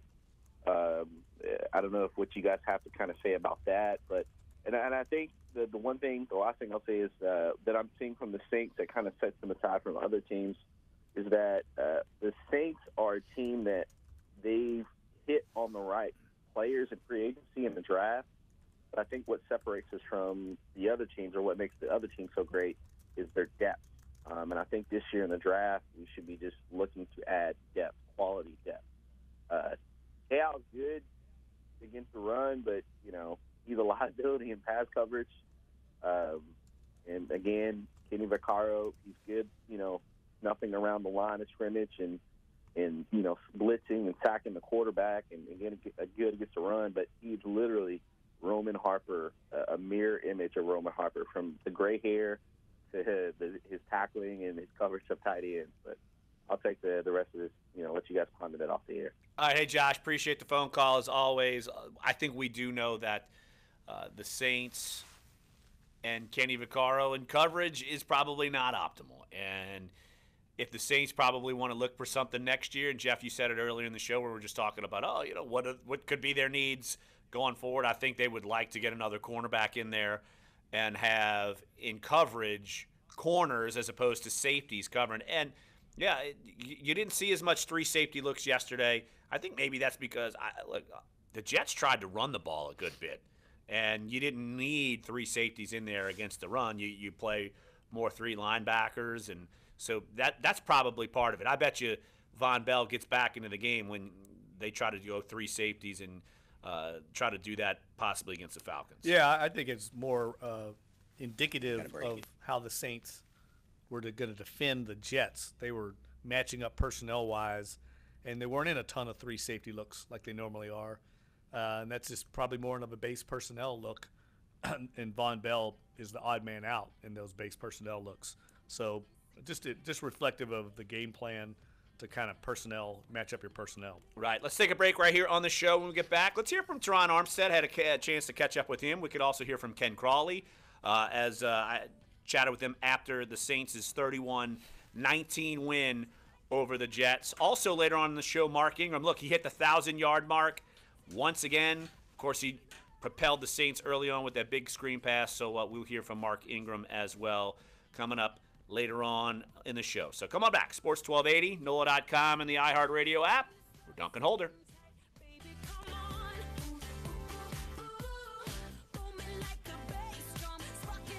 Guess who went 4-1 in college picks over the weekend? What's better than that fruitcake you got at the office? Larry. Yes. He did. Yeah. So did, dude, you picked everyone except for Georgia State. If you'd have picked Western Kentucky, like you'd have been 5. You and Jeff would have both been 5-5. I was 3-2. Jeff was 4-1. Hey, Clyde. Yo. Hey, when the date that you pulled the audio from for Twitter, was that the Monday after the game, or the 18th, or was it the Tuesday after that game, the 19th, after the Patriots game? Hold on a second. I think I can tell you the exact date. Hold on a second. All fresh off the Jersey Mike's. Be a sub above. iHeartRadio Music Festival. our sold-out 2017 iHeartRadio Music Festival from Las Vegas. 2 nights, 1 stage, over 20 of the biggest artists on the planet. Celebrated with iHeartRadio fans from around the world. iHeartRadio, we appreciate it. Our sold-out 2017 iHeartRadio Music Festival. Coldplay, Big Thomas Rhett, The Weeknd, and more. Dude, that's Sam and Gretna. What was that about? I don't know. What festival? Scotty A. I don't care what Scotty A has to say. That's what threw me for a loop. I'm like, why the hell is he talking about Scott Alexander? I was like, I never did radio. Scotty A. Oh, mercy. It was the. I'm pretty sure what I'm looking at. It was the Monday, but it was either that Monday or Tuesday. So, you should be able to find it Monday. I think it was an hour. It was an hour 1. Was it hour 1? Is hour 1? Yeah. Right. Is offering new users a $50. No, but I'm glad you found that because I was looking for it a month ago and I could never find the damn thing. Dude, it took me 2.5 hours to find it. Yeah, I went through so many shows to try to pinpoint it. The Johnsons don't have that inflatable. Cool. Well, thank you. I appreciate your effort. I may or may not have accidentally on purpose cut the wires. I love you. I may hate you in public, Clyde, but I love you in private. Fair. Total. Hey. You ain't no Josh Katzenstein. I hate that guy. Yeah. So much hate for Josh. For a limited time. You know, and it's too bad. I just wish he would react, though. It kills me. Flash music unlimited. I just want a reaction from him. That's it. Then I'll leave him alone. A British surgeon is in trouble for leaving his initials on his patient's liver. What about Ironhead, or is he dead? He's dead. He's no longer with us. Yeah, thought so. Okay. Related to 2013 Ricky Jackson. incidents, the surgeon used an argon. It's not terrible. You can get him to put down the weed. Not Ricky Jackson. No, I mean Ricky Williams. Oh, that's Ricky Williams. Yeah. I'm about to say that was Ricky, man. Ricky Jackson. I was about to say. Yeah, no. Ricky Jackson's clean. No. Well, you can go on other. Williams. You can go on other. A New York woman is suing a health club over cryotherapy wow. Child fight support. last June when she tried a North. Oh, At the Armonk Equinox, wasn't he one of? 50-year-old mom says she has permanent scarring. Yeah, he's a leader in the state of Louisiana, and unpaid Wow, child support. no way, huh? Yeah. 300 But I think degrees Benson below might have paid it zero off. mobile unit. Cryotherapy devotees claim it And look at helps that. He got a ease Hall of pain Fame. and He got a boost Hall of your Famer out of mood. it. Health update. Sarah Lee Kessler, NBC All right, we'll News do Radio. Armstead and Crawley in this segment. Okay. Good. This is Dunc and Holder on Sports 1280, New Orleans. Welcome back, Duncan Holder. You miss any of the show? It's been a lot of hair talk about me losing it, me stalling potentially. You are stalling. There's no potentially about it. You're just because it's not done right this second doesn't mean it's not going to get done. This is America, Jeffrey. We like to monetize everything. That's true. Amen to that. I'm all for monetizing. If we can raise some money for charity, I'm all for that. That's on you. Save the kids. Yeah, Help the there we go. kids. Back to on me. I got to lose my hair. You figure it out. We'll figure it out. Larry, once again, trying to make himself into a sympathetic figure and me into an antagonistic, crotchety old man. Yeah, well, only half of that is true. Man, we could start talking about Boogie Cousins and how they stunk against Denver, blew it. You want to do that? No. I don't want to do that either. By the way, the Pelicans. Let's talk about Ken Crowley. Even Dave doesn't want to hear about that. Ken Crawley, who is, by the way, is I believe Colorado, right? He went to the University of Colorado. Ken Crawley went to Colorado. Yes. I just saw a stat yesterday on one of the games. There's 6 DBs from Colorado. What's going on with that in the NFL? Like 6. I don't think of Colorado being DBU like LSU, but 6 guys all played together the last few years. I don't know who their defensive backs coach is, but I'd be hiring him because he obviously is a good coach. Well, why don't we hear a little chat ahead? Not too long, about a minute and a half. I caught up with Ken Crawley just after the game, and let's hear what he had to say after the Saints-Jets game. Saints 31, Jets 19.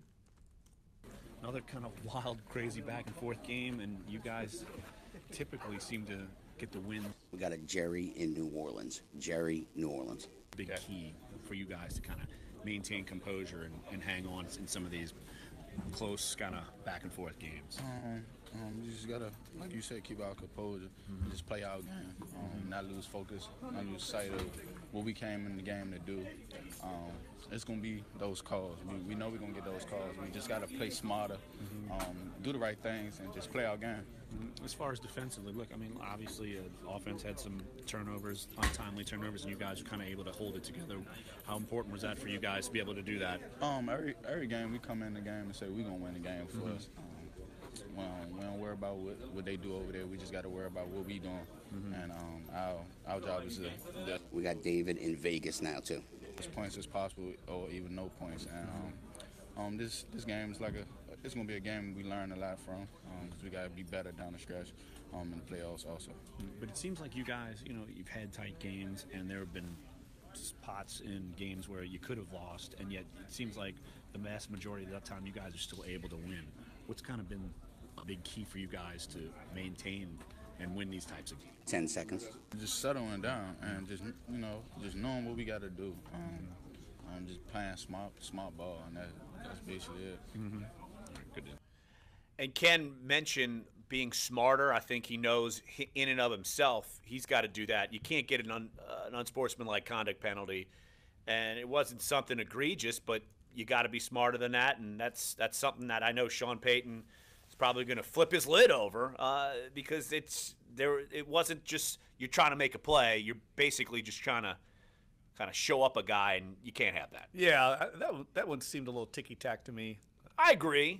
But you're what's going to the get point? that. Don't do it. Yeah, just don't get involved in that. I mean, officials are almost looking for those kind of things. The Jets got called on him too later in the game. After that, they did. I would agree. Maybe it was a little makeup call. Maybe little makeup call action. Maybe still. Let's hit the phone lines real quick. 504-260-1280 is the number to get involved. Let's go to Jerry in New Orleans. Jerry, thanks for calling Dunc and Holder. What you got, Jerry? All right, how y'all doing? Good. Yeah, I was calling a couple. It was nice to hear that. A couple of callers ago, talking about the old Saints and the Falcons and that sort of thing. And this harkens back to whatever it was about 2 weeks ago, 10 days. Y'all were talking about Saints nicknames. And there was an old, one of the original old Tulane Stadium Saints guys. Wasn't a great ball player, but he was a fan favorite. Obert Logan. Does anybody remember Obert Logan? They called him Little O. He wore number 0. Yes. Like, certainly remember him. Do you remember that? No. Well, I don't remember him, but I've written about him. Oh, okay, yeah. And Holders, you're one of the yeah, I guess I don't want to feed. The last thing I want to do is feed your ego, but I love you're it. one of the better sports guys in town. But your lack of Saints knowledge when it comes to Saints history, brother, man, it's your profession. You got to tighten up on that. I'm loving Jerry. Jerry, you need to come on the show more often. Oh man. Yeah. Just because I don't know these obscure players, hey, no big deal. I know. It's not just obscure players. You don't know. I'm born in 1980. I don't know squat before that. I didn't say I didn't know squat. He asked me when I was born. I was like, were you around in the 70s? I know. No, my mother was. Busting your chops too bad. Get out of here. He's about to lose his hair, man. Give him a break. Literally. Yeah, he's a little defensive because he's going to lose hair. Cool. Jerry, though. All right, thanks, guys. Bye. I'm loving Jerry. See you, Jerry. Whoever paid Jerry to call in, man, good. You got your money's worth there. Goodness. Just started going off on Larry. What did this player do? I'm looking up Obert Logan real quick. Looking him up because you don't know who the hell he is I'm looking either. up what I've written about him because I've written about Obert Logan. While we do that, Larry, maybe you can answer the question. I know it kind of goes back to especially what we were talking about before we went to break, the idea of drafting players as opposed to acquiring guys through free agency over the course of the summer, kind of going into the next season. Is it more important to look at, especially with the makeup of the team that you have right now, with guys that are either injured or guys that are kind of getting more snaps now because of said injuries, that you go into the draft looking for guys that can maybe bolster and project forward, as opposed to saying, oh, we're going to go in the summer, we're going to get all these guys, they're going to help us win now? I think you need to win now. I think every year you got to win now. I remember what draft was it? It seemed like they were drafting more for depth, and it got them nowhere. I think that's not the move. You do not do that. You think you're settled. I feel like it was the 14 draft. They drafted almost for depth, and that got them nowhere. And that was the start. Well, that was part of the bad process. That you cannot do that because there are holes that they're going to have to address going into this offseason. There's no doubt about that. Hey, we didn't talk, and I know we didn't get to another caller, but we should talk also about the Carolina Panthers situation. That was a huge bombshell yesterday. Not only the Sports Illustrated report about Jerry Richardson, but now the team is for sale. And I'm trying to remember the last time a team was for sale in the NFL. I think it might have been the Buffalo Bills when it went to the Bagulas, but that was the result of Ralph Wilson passing away, having nobody in the family. This is a different deal. Maybe Jacksonville? Yeah. When Shad Khan bought it? It doesn't happen very often, and that organization that'll be highly competitive to try and get that Panthers team. Let's take a break right here on the show. I know we got a couple of callers online, and we will get to you. David in Vegas, Neil in New Orleans, we will get to you next. But, yeah, why don't we do that? We will talk about that situation because it's certainly a big situation. Also, we still want to hear from Teron Armstead and hear what Mark Ingram had to say after the game. And I will go spruce up on my Saints history. Let me go see who was the guard in 1971, because, boy, I better know that or I don't know anything. Here. Boy, somebody's a little spicy. Sports1280, NOLA.com, and the iHeartRadio app. Just giving you a hard time, Jerry. Appreciate the phone call. Come on back, Duncan Holder. Obert Logan. I'm reading about it. I'm going to have to read about it. Have to educate our listeners. Have to educate Larry. Yeah. Educate all of us. All of us. Doesn't know anything beyond From the 1980. Fox 8 Weather Center, I'm meteorologist Bruce Katz. Hey, man, don't hate me because I was born in 1980 and or 1984. That's the problem with you youngins. Yeah, we're youngins. We don't. History. Learn about where you came from, son. Lows in the mid-60s. Tuesday and Wednesday, about a 30% chance of rain each day. High in the low to mid-70s. We are expecting lows still in the 60s, and we stay warm all the way through Thursday and Friday. Hopefully for Christmas Eve and Christmas Day. I haven't been around for Monday show in a while. This has been gold. This is where Hamilton's coming. This is awesome. Yeah. The holiday season means sharing meals, memories, and unfortunately, germs. Hamilton's coming here? Yes. Temporal scanner handy. 2018-19 Broadway in New Orleans series. Are they doing the singer? Well, I'll be damned. Yeah. That's cool. Peace of mind but what when they're taking saying temperature. Spread Christmas cheer with a gift from Edible Arrangements. Get your teacher, babysitter, dog walker, or neighbor a delicious gift starting at just $19. Unforgettable treats at unbeatable prices for everyone on your list. Talk about a win-win. And if you're looking for something sweet that'll seriously impress your friends, family, or coworkers, give a gift at Christmas. I love Broadway. All right, we got 45 seconds. I kicked out some fills so we can get back to the content. Okay, yeah, we'll get to these callers. But don't wait. It's only available in... Yeah, we got David in Vegas and Neil in New Orleans. Okay. To order a last-minute gift. Got any music lovers on your holiday list? You can get... I mean, some of this audio can wait till tomorrow, right, Larry? With Quello, they can watch thousands of the best concerts and music documentaries on a smart TV, like a Roku TV. Yeah, or on the go. Quello's got everything just go from get Elvis Joe. to Springsteen, Bowie You to think I'm Beyonce. talking about him? And so 10 seconds, y'all.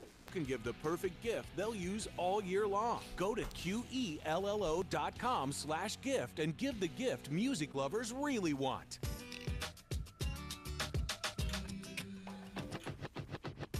Your home for home team talk.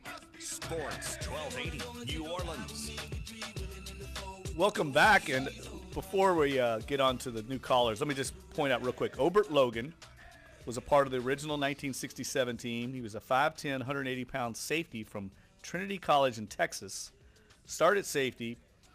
He was after leaving the Saints, he played 2 seasons for the Cowboys, was a player coach for 1 season with a semi-pro team, the San Antonio Toros. Later became a steer wrestler and rodeo executive. Man, I missed out on history with that. Woo! Just trying to educate the audience. Too bad. Man, too bad I missed out on that. Didn't know who that was. Fiddlesticks on me. Unfortunately, he was one of the many Saints on that first team that has since passed away. He died of colon cancer in 2003. It's amazing, guys. I did a story on the 40th anniversary of that first team, and at least, I think 20 players have passed away, and I haven't updated it since then, but I'm sure more have because we've had some obituaries in our paper. So those guys back in that day, not a long life expectancy, unfortunately. Well, then that is disappointing. I know. Sorry about that. The fact that I don't know who he was, I'm You're not disappointed about that. I'm not disappointed. Well, I'm trying to let Jerry know that we are. That's what we do here. We are reporters that do know the history of the team, even though we weren't here. We certainly know of it, and you know plenty of the first Saints teams. Just because you didn't know this obscure one guy. I'm milking it. Give me a break. I know. 504-260-1280 is the number to get involved, or maybe I'm not milking it. I don't care about history. Maybe I'm not milking it. David in Vegas. What's up, David? Thanks for calling Duncan Holder. What you got? Larry and Jeff, what's going on, guys? Hey, it's cloudy, foggy here. Yourself, Larry. You don't know the history. I don't know anything. I don't even know yesterday. Unfortunately, I do know what happened yesterday. That's crazy. Hey, you know what guy I was thinking about? Stan Brock. What about Stan Brock? Guy was an awesome offensive line for I've heard of him. For many years. He battled the Falcons for many, many years. That's a guy that they should bring back.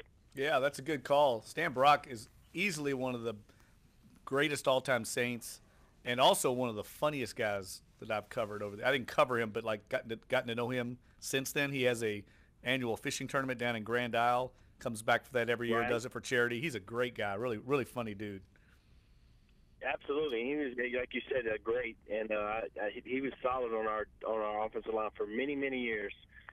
Guys, look, the Jets game. I can't, I'm looking at these turnovers left and right. I mean, look, we won the game. You definitely glad we got that. But 2 turnovers back to back. I mean, that shouldn't have happened. I mean, 1 turnover, things happen. But I mean, the same player again drops. Didn't secure the ball. The first one, I mean, they punched it out. It looked like Jamal Adams drilled the ball. Yes, he made a great play. Jamal Adams went right at the ball and drilled it. Absolutely, you can't. I mean, so that one that happens, but the second one shouldn't have happened. And look, at the end of the day, you guys know better than me that if it was another team, they're going to capitalize on that. And you look at it kind of game reminded me a little bit, not exactly, but somewhat. Where last year we were playing Denver, we were up on Denver, and you had Michael Thomas. I don't know how many fumbles did he have in the game. I mean, there was quite a few, and it cost us. So I just think at the end we got to clean that up. And then again, I hate to beat this drum, but Kenny Vaccaro, they need to take him off trying to cover a guy. He's not a cover safety. That's not what he does, and I just feel like they keep allowing that, and I don't understand it. The running game, we didn't. Their running backs were running all over us. But ultimately, the defense, I thought we played well. Despite we didn't have a lot of sacks, but we played as a unit, played good. And Cam Jordan, he should be Defensive Player of the Year. I mean, he should be right there at the top as a candidate. I mean, look how many balls he batted. 5? I mean, he was just lights out again.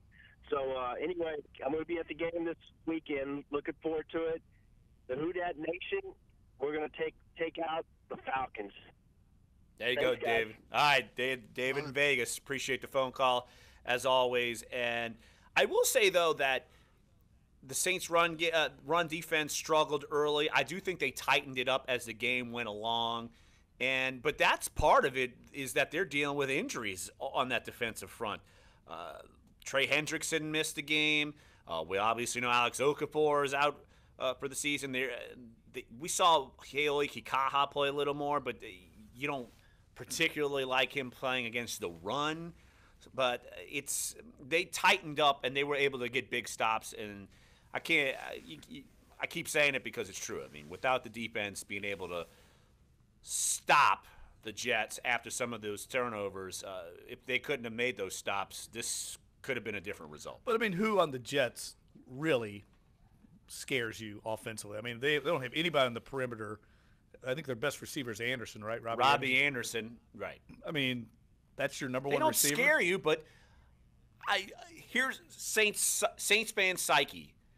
Max Hall will beat you in Arizona. He didn't help beat you, but you had bad turnovers in that game back in 2010, and you lost to a team you shouldn't have lost to. I mean, so you make mistakes. You let a team that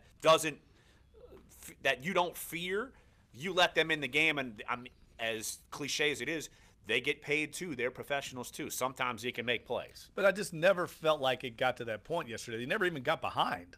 They never trailed. So, I felt like they were always in control. They were never behind. Now, if they were to come out, made those turnovers early on and got down 10-0 or 14-0, then all of a sudden you're back on your heels and you start maybe playing a little conservatively. But I never felt like it got to that point. But how much of that, though, is – because, I mean, we were talking about this in the press box yesterday, the amount of – after a couple of drives, Saints fans started booing and started getting really restless, and you kind of feel that tension in the Superdome, feel just real uneasy. I think that's because – in their heads, they know that the Saints haven't lost a game where they were big-time favorites. The opponent was inferior, and that's happened in the past. That's fair. So I think that was part of the almost nervous tension that you felt in the Dome. They've won 6 in a row at the Dome now. They lost their first game there this year against the Patriots, and now have reeled off 6 in a row. That's a good sign if you get this home playoff game. And the Dome crowd wasn't fully intact. The weather was complete garbage. Yeah, it was terrible. I totally understand Nobody that. was tailgating yesterday. Exactly. Yeah. Now, Christmas Eve, guarantee the Dome's going to be rocking for that Falcons. Weather's warmed up. It's going to be rocking. And I don't care what the weather is. They're going to be coming in hellfire for the Falcons. Let's take one more phone caller, and then we will take our final break of the show. Let's go to Neil in New Orleans. Neil, thanks for calling Duncan Holder, and thanks for hanging on. Thanks for taking my call. You got it. My question was, I noticed that Thomas was, every time we get a first down, he kind of fling the ball forward, and it looked like one of the referees got in his face, and then the next time we had the ball, they called him for a motion moving forward, but I watched the replay. It was complete garbage, man. The refereeing, I think, needs to really be looked at. I know we had some turnovers and everything, but I feel like they helped the other team so much, and we just didn't get any home cooking at all. So what's your thoughts? I don't know if you want to get home cooking from officials, conspiracy theories. But look, I feel like I read this after the Falcons game. Maybe, Jeff, you put it out there. I'm not sure. But I think the percentages this year is that the road team has been far more penalized maybe than normal in some of these games. And I think that's part of what Sean Payton was complaining about after the Falcons game. But you look at some of these other things, I do think that, say, Kenny Vaccaro, it might be ticky-tacky, but you could understand a pass interference call here. I mean, look, the Jets had a bunch of penalties in yesterday's game. They had a bunch of 12 men on the field. So I don't know. I'm not going to buy into the total conspiracy. 8 penalties on the Jets, 8 penalties on the Saints. The difference, 92 yards against the Saints to 50. One of them was a 15-yard personal foul. Then you had a few pass interference or something like that. Right. But look, that's the way the Saints play. The Saints play aggressively on the perimeter, so they're going to get called for more things because they get after you man-to-man coverage, and that is a point of emphasis in the NFL. They want to see, for whatever reason, they want that product to be high-scoring, to draw viewers, and those rules that have been changed over the years to favor the offense, officials are watching, and they're watching quarterbacks and protecting them so they don't get hurt. Because look around the league right now. There are not very many big-time quarterbacks left. So many have been hurt, and that does not make for great TV viewing. And speaking of officials, could you imagine being in Pittsburgh right now? But the thing about especially being in Pittsburgh is no home cooking in Pittsburgh. Yeah, exactly. And what's terrible is that they still had an opportunity to at least tie that game up if they wouldn't have made a terrible, egregious play at the end with the fake spike. But, I mean, could you imagine being in Pittsburgh knowing full well that after watching what you saw and trying to figure out what a catch and not catch is, and then all this twisting in the wind, twisting in the end zone, could you imagine being there right now talking about officiating? Well, I did want to say something, though, about the caller's point about Mike Thomas. He's always done that. Yeah. When he catches that ball for a first down, he throws the ball to the official. It's basically like one of just to get the ball out. I don't know if the official, maybe the official was being a little too sensitive. Well, but he threw it over the official's head like 2 times, and that's causing a delay of game because one time the ball bounded into the end zone and it was on the field of play. So I think that's why the official was saying. Was that on the drive where he caught like all four passes, and then like the one time he came up and was just like flung straight up in the air? Right. He's saying, just throw it to me. Don't throw it like way over my head, and we have to go retrieve it. Yeah. I understand what the Get Fetch Monster to go retrieve that. But hey, Neil, appreciate the phone call, and I'm gonna give Neil, who's a tennis buddy, a shout out. I'm literally drinking from the vending machine wines cup that I've gotten from him. So there you go. No one knows what that is. Cheap plug. No one knows now what that they is. do. Yeah. Now they do. They should. Let's take one more phone call before we take a break right here on the show. Let's go uptown to Cole. Cole, thanks for calling Duncan Holder. What you got? Hey, guys. The fact that y'all are talking about officiating everything, I think is such a sign that there is something seriously wrong with how the officiating is going for the past couple of years at least. I mean, I can just reference last week against the Falcons. That was the shadiest, most flagrant, blatant corrupt officiating I've ever seen in my life. And I think it's most disgusting that the vast majority of the media is not even covering it and just saying it was all the Saints' fault. When there were so many phantom calls, it was insane. And I just don't even know. Like, I mean, I think it should be investigated by like the government or something, because it's clearly an enormous scandal and stuff. I know I sound like such a huge conspiracy theorist and everything, but everybody is talking about it. I mean, it's such it's so obvious now. Like, do y'all think this is like legit or what? Cole, we appreciate the phone call. I'm gonna go on a limb here. The government is not going to investigate officiating. It's a fair limb. That's a strong limb, bro. Say that right now. They've got their hands full investigating the president right now. Yeah, fair. Much less. And getting tax reforms done. I think officiating, yeah. Well, here's the thing. Every team in the NFL complains about officiating. It's even teams that win. I just think there is more talking going on about it because there's more outlets to talk about it. Exactly. Officiating has always been an issue because it's human. Human error is always going to be a part of the game. And judgment calls are always going to be debatable.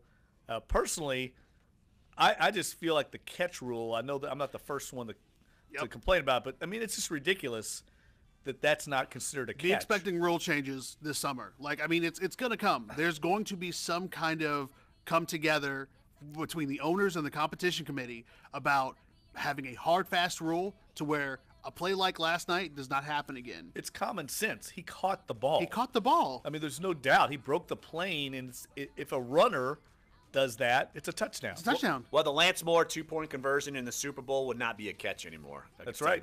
It would not be a catch anymore. So let's take one final break right here on the show. Let's squeeze in my little chat with Teron Armstead after the game. Of course, talking Saints 31, Jets 19. One more segment here next. Sports1280, NOLA.com, and the iHeartRadio app. Dunc and Holder.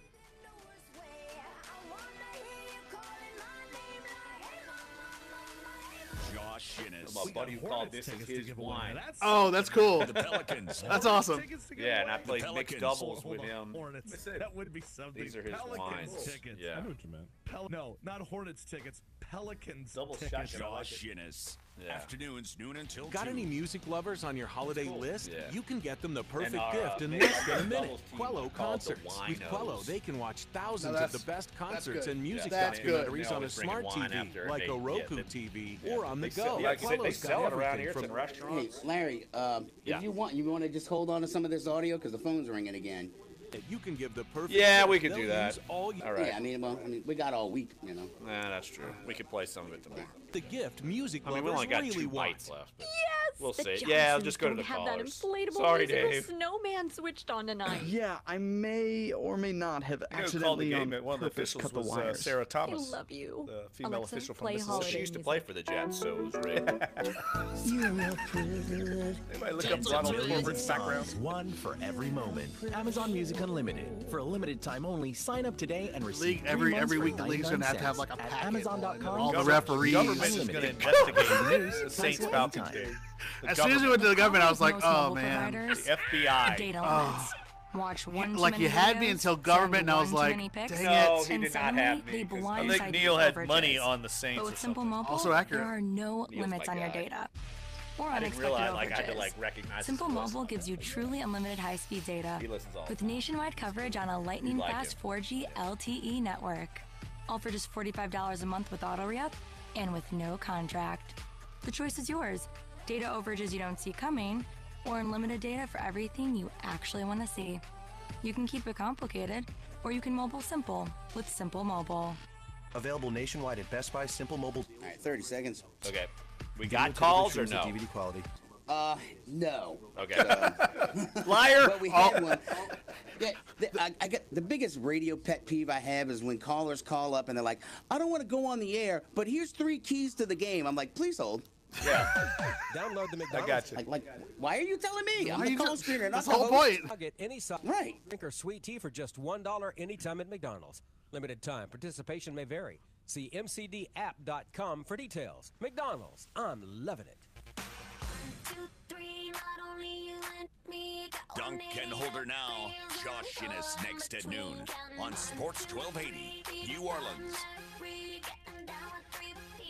Dave, you have no idea that the fact you played Britney Spears totally relates to me losing my hair, because as soon as the game ended, my wife sent me a text of a GIF of Britney Spears having her head shaved. You got to run around town with an umbrella now, too. And she also added when Natalie Portman got her head shaved in a movie. So she was sending me these V for Vendetta. things. So you and Britney have something in common. I won't go into a truck stop bathroom barefoot though. Yeah, and hopefully you won't. And hopefully you won't take all your anger out with an umbrella to somebody's car. Yeah, you never know. She did that man. too. You never know. If Jerry calls back and starts hounding me again, I might need to get some umbrella venom. I love Jerry. Of course you do. Yeah, Jerry, he's old like you. Exactly. Yeah, clearly. Pipe down, peanut gallery. Dave, that's why you're my guy. That's wonderful. You know who else is my guy? Teron Armstead. Had a chance to catch up with him after the game. Of course, Saints 31, Jets 19. Let's hear what Teron had to say about the win. I feel like I run in the and we're always talking about these wild and crazy games, how they go back and forth, and it seems like you guys have played a lot of them this year, and you've won a lot of them. I mean, what's been kind of the difference of being able to pull these things out as opposed to letting them slip away? It speaks up to the makeup, but it speaks to the makeup of this team. Different from the past 3 years, we found ourselves on the wrong side of those ugly games, those quote unquote ugly games. So it's always great to have a game where you feel like it wasn't your best, far from your best performance, but pull out a 12-point win. So you get a chance to go to the film and figure out some mistakes, but all in all, it's a win in the NFL, which is hard to do.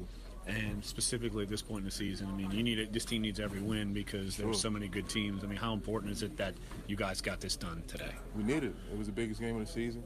So we get a chance to watch this film and put it behind us, and we got a next one. And this next one is the biggest game of the season. So we got 2 more one-game seasons left. That's how we're approaching it. Minimal focus, like real concentrated focus on the next opponent. Try to pull out another one. Any extra spitfire and venom for next week for Atlanta? We're going to save it for the field. We're going to save it for the field. We coming, though. Not big. They're coming, Jeff. Save it for the field. They're coming. Spitfire and venom for the old Falcons who have referees planted everywhere across the league. Every game they win, it's because there's a Falcons ref. Yeah, everyone. It's all a conspiracy. Governmental. I've read that a bunch on social media, that the league wants there to be competitive games down the stretch for their ratings, so that's why they're throwing these games. Absolutely. Yeah, reminds me of the conspiracies every time the NBA lottery is held, and that the Lakers end up getting Kobe Bryant or whatever. Speaking of, they're retiring both of his jerseys tonight. That's right. That's right. Both of his jerseys. Yep, they're retiring the 8 and 24 jerseys tonight at the Staples Center. Oh, I thought maybe like the Charlotte Hornets were going to retire the jersey that he never played in on the draft day trade. Nah, I don't think they want to do that.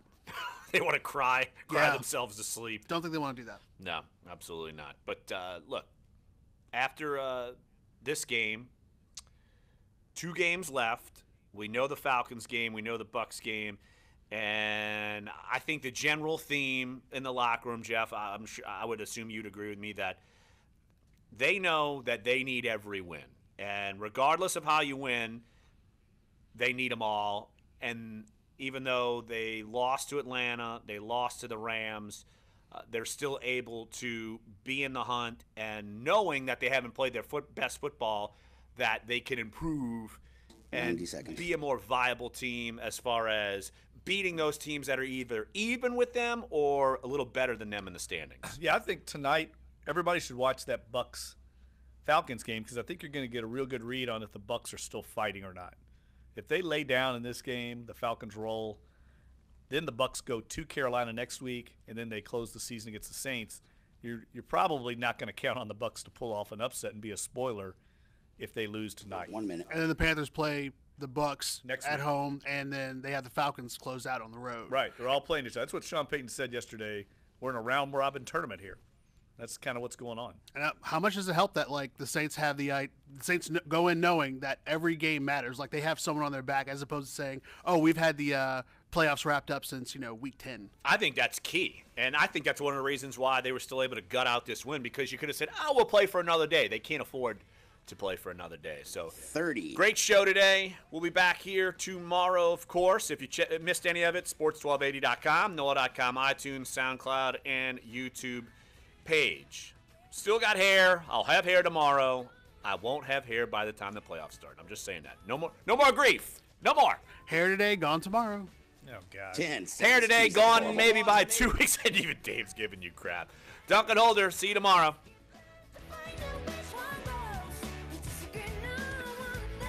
Hi, this is Jennifer. Handsome, baby. The American Heart Association. Speaking of hair, long locks. Those pretty little boys had all kinds of great hair. Those pretty little boys. Thanks, Dave. Dave. See you tomorrow. All right. Collapse from cardiac Hey, arrest. keep us posted.